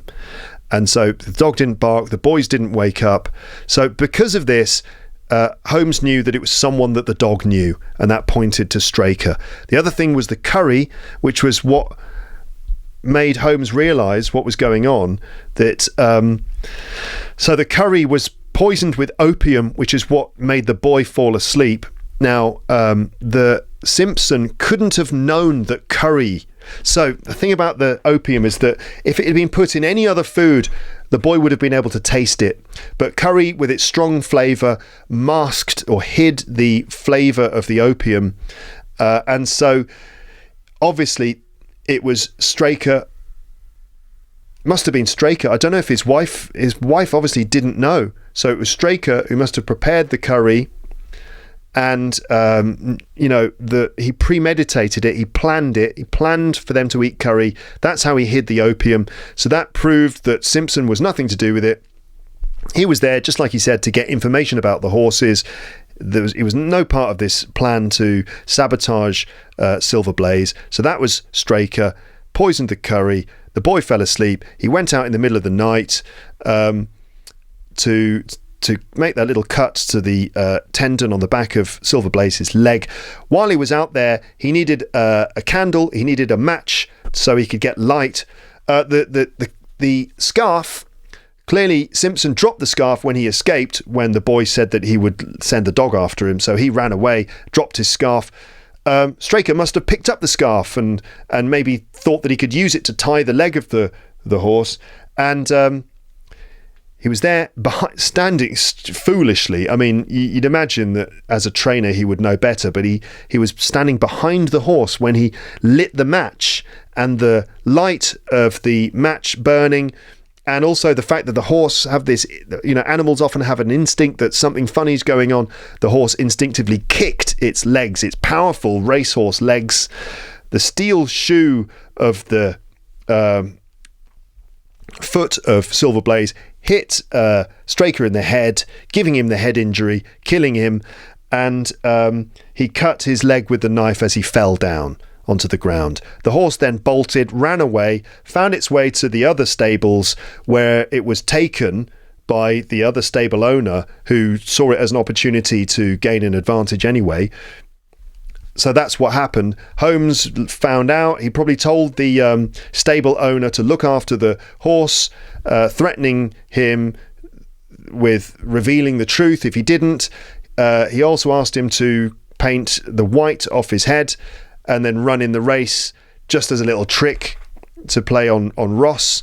And in the end, that's what happened. Silver Blaze ran in the race, and I don't know, maybe Holmes made some money as well. If he was smart, he would have bet in the race. I don't know, but in the end, everything worked out, except for poor Mr. Straker's wife, who lost her husband. But there you go. That's the solution to the mystery, and that's the end of the episode. I hope you enjoyed it. I hope you enjoyed this story this time. Leave your comments in the comments section. What did you think of this particular story? Did you work out what was going on? Did you have any idea? Who did you think it was? And were you surprised at the moment that it was revealed that it was actually the horse who did it? again, a sort of natural justice there, I suppose. I don't know if he deserved to die, Straker. Don't think so. That's a pity. That wasn't really necessary. But did it serve him right? What do you think? Leave a comment about a horse in the comments section, just to prove that you're not a skeleton with headphones on and that you made it all the way up until this point. Don't forget, you can get the PDF with all of the text that I've read from. It's available in the episode description, in the show notes. You could get it, download it. You could read that yourself. It would be a very good idea to read it. It would reinforce a lot of the stuff that we've done. And I'm sure that there were bits of vocab in there that I didn't explain because I couldn't. It would have taken far too long to explain every single detail. I wanted to focus on the story. But you could go into the PDF and, copy paste the words, check them out, have a look in your own time. If you want to, you can do that. Thank you so much for listening. I look forward to reading your comments. But for now, it's just time for me to wish you a very happy morning, afternoon, evening or night. And until next time, I will say goodbye. Bye. Bye. Bye. Bye.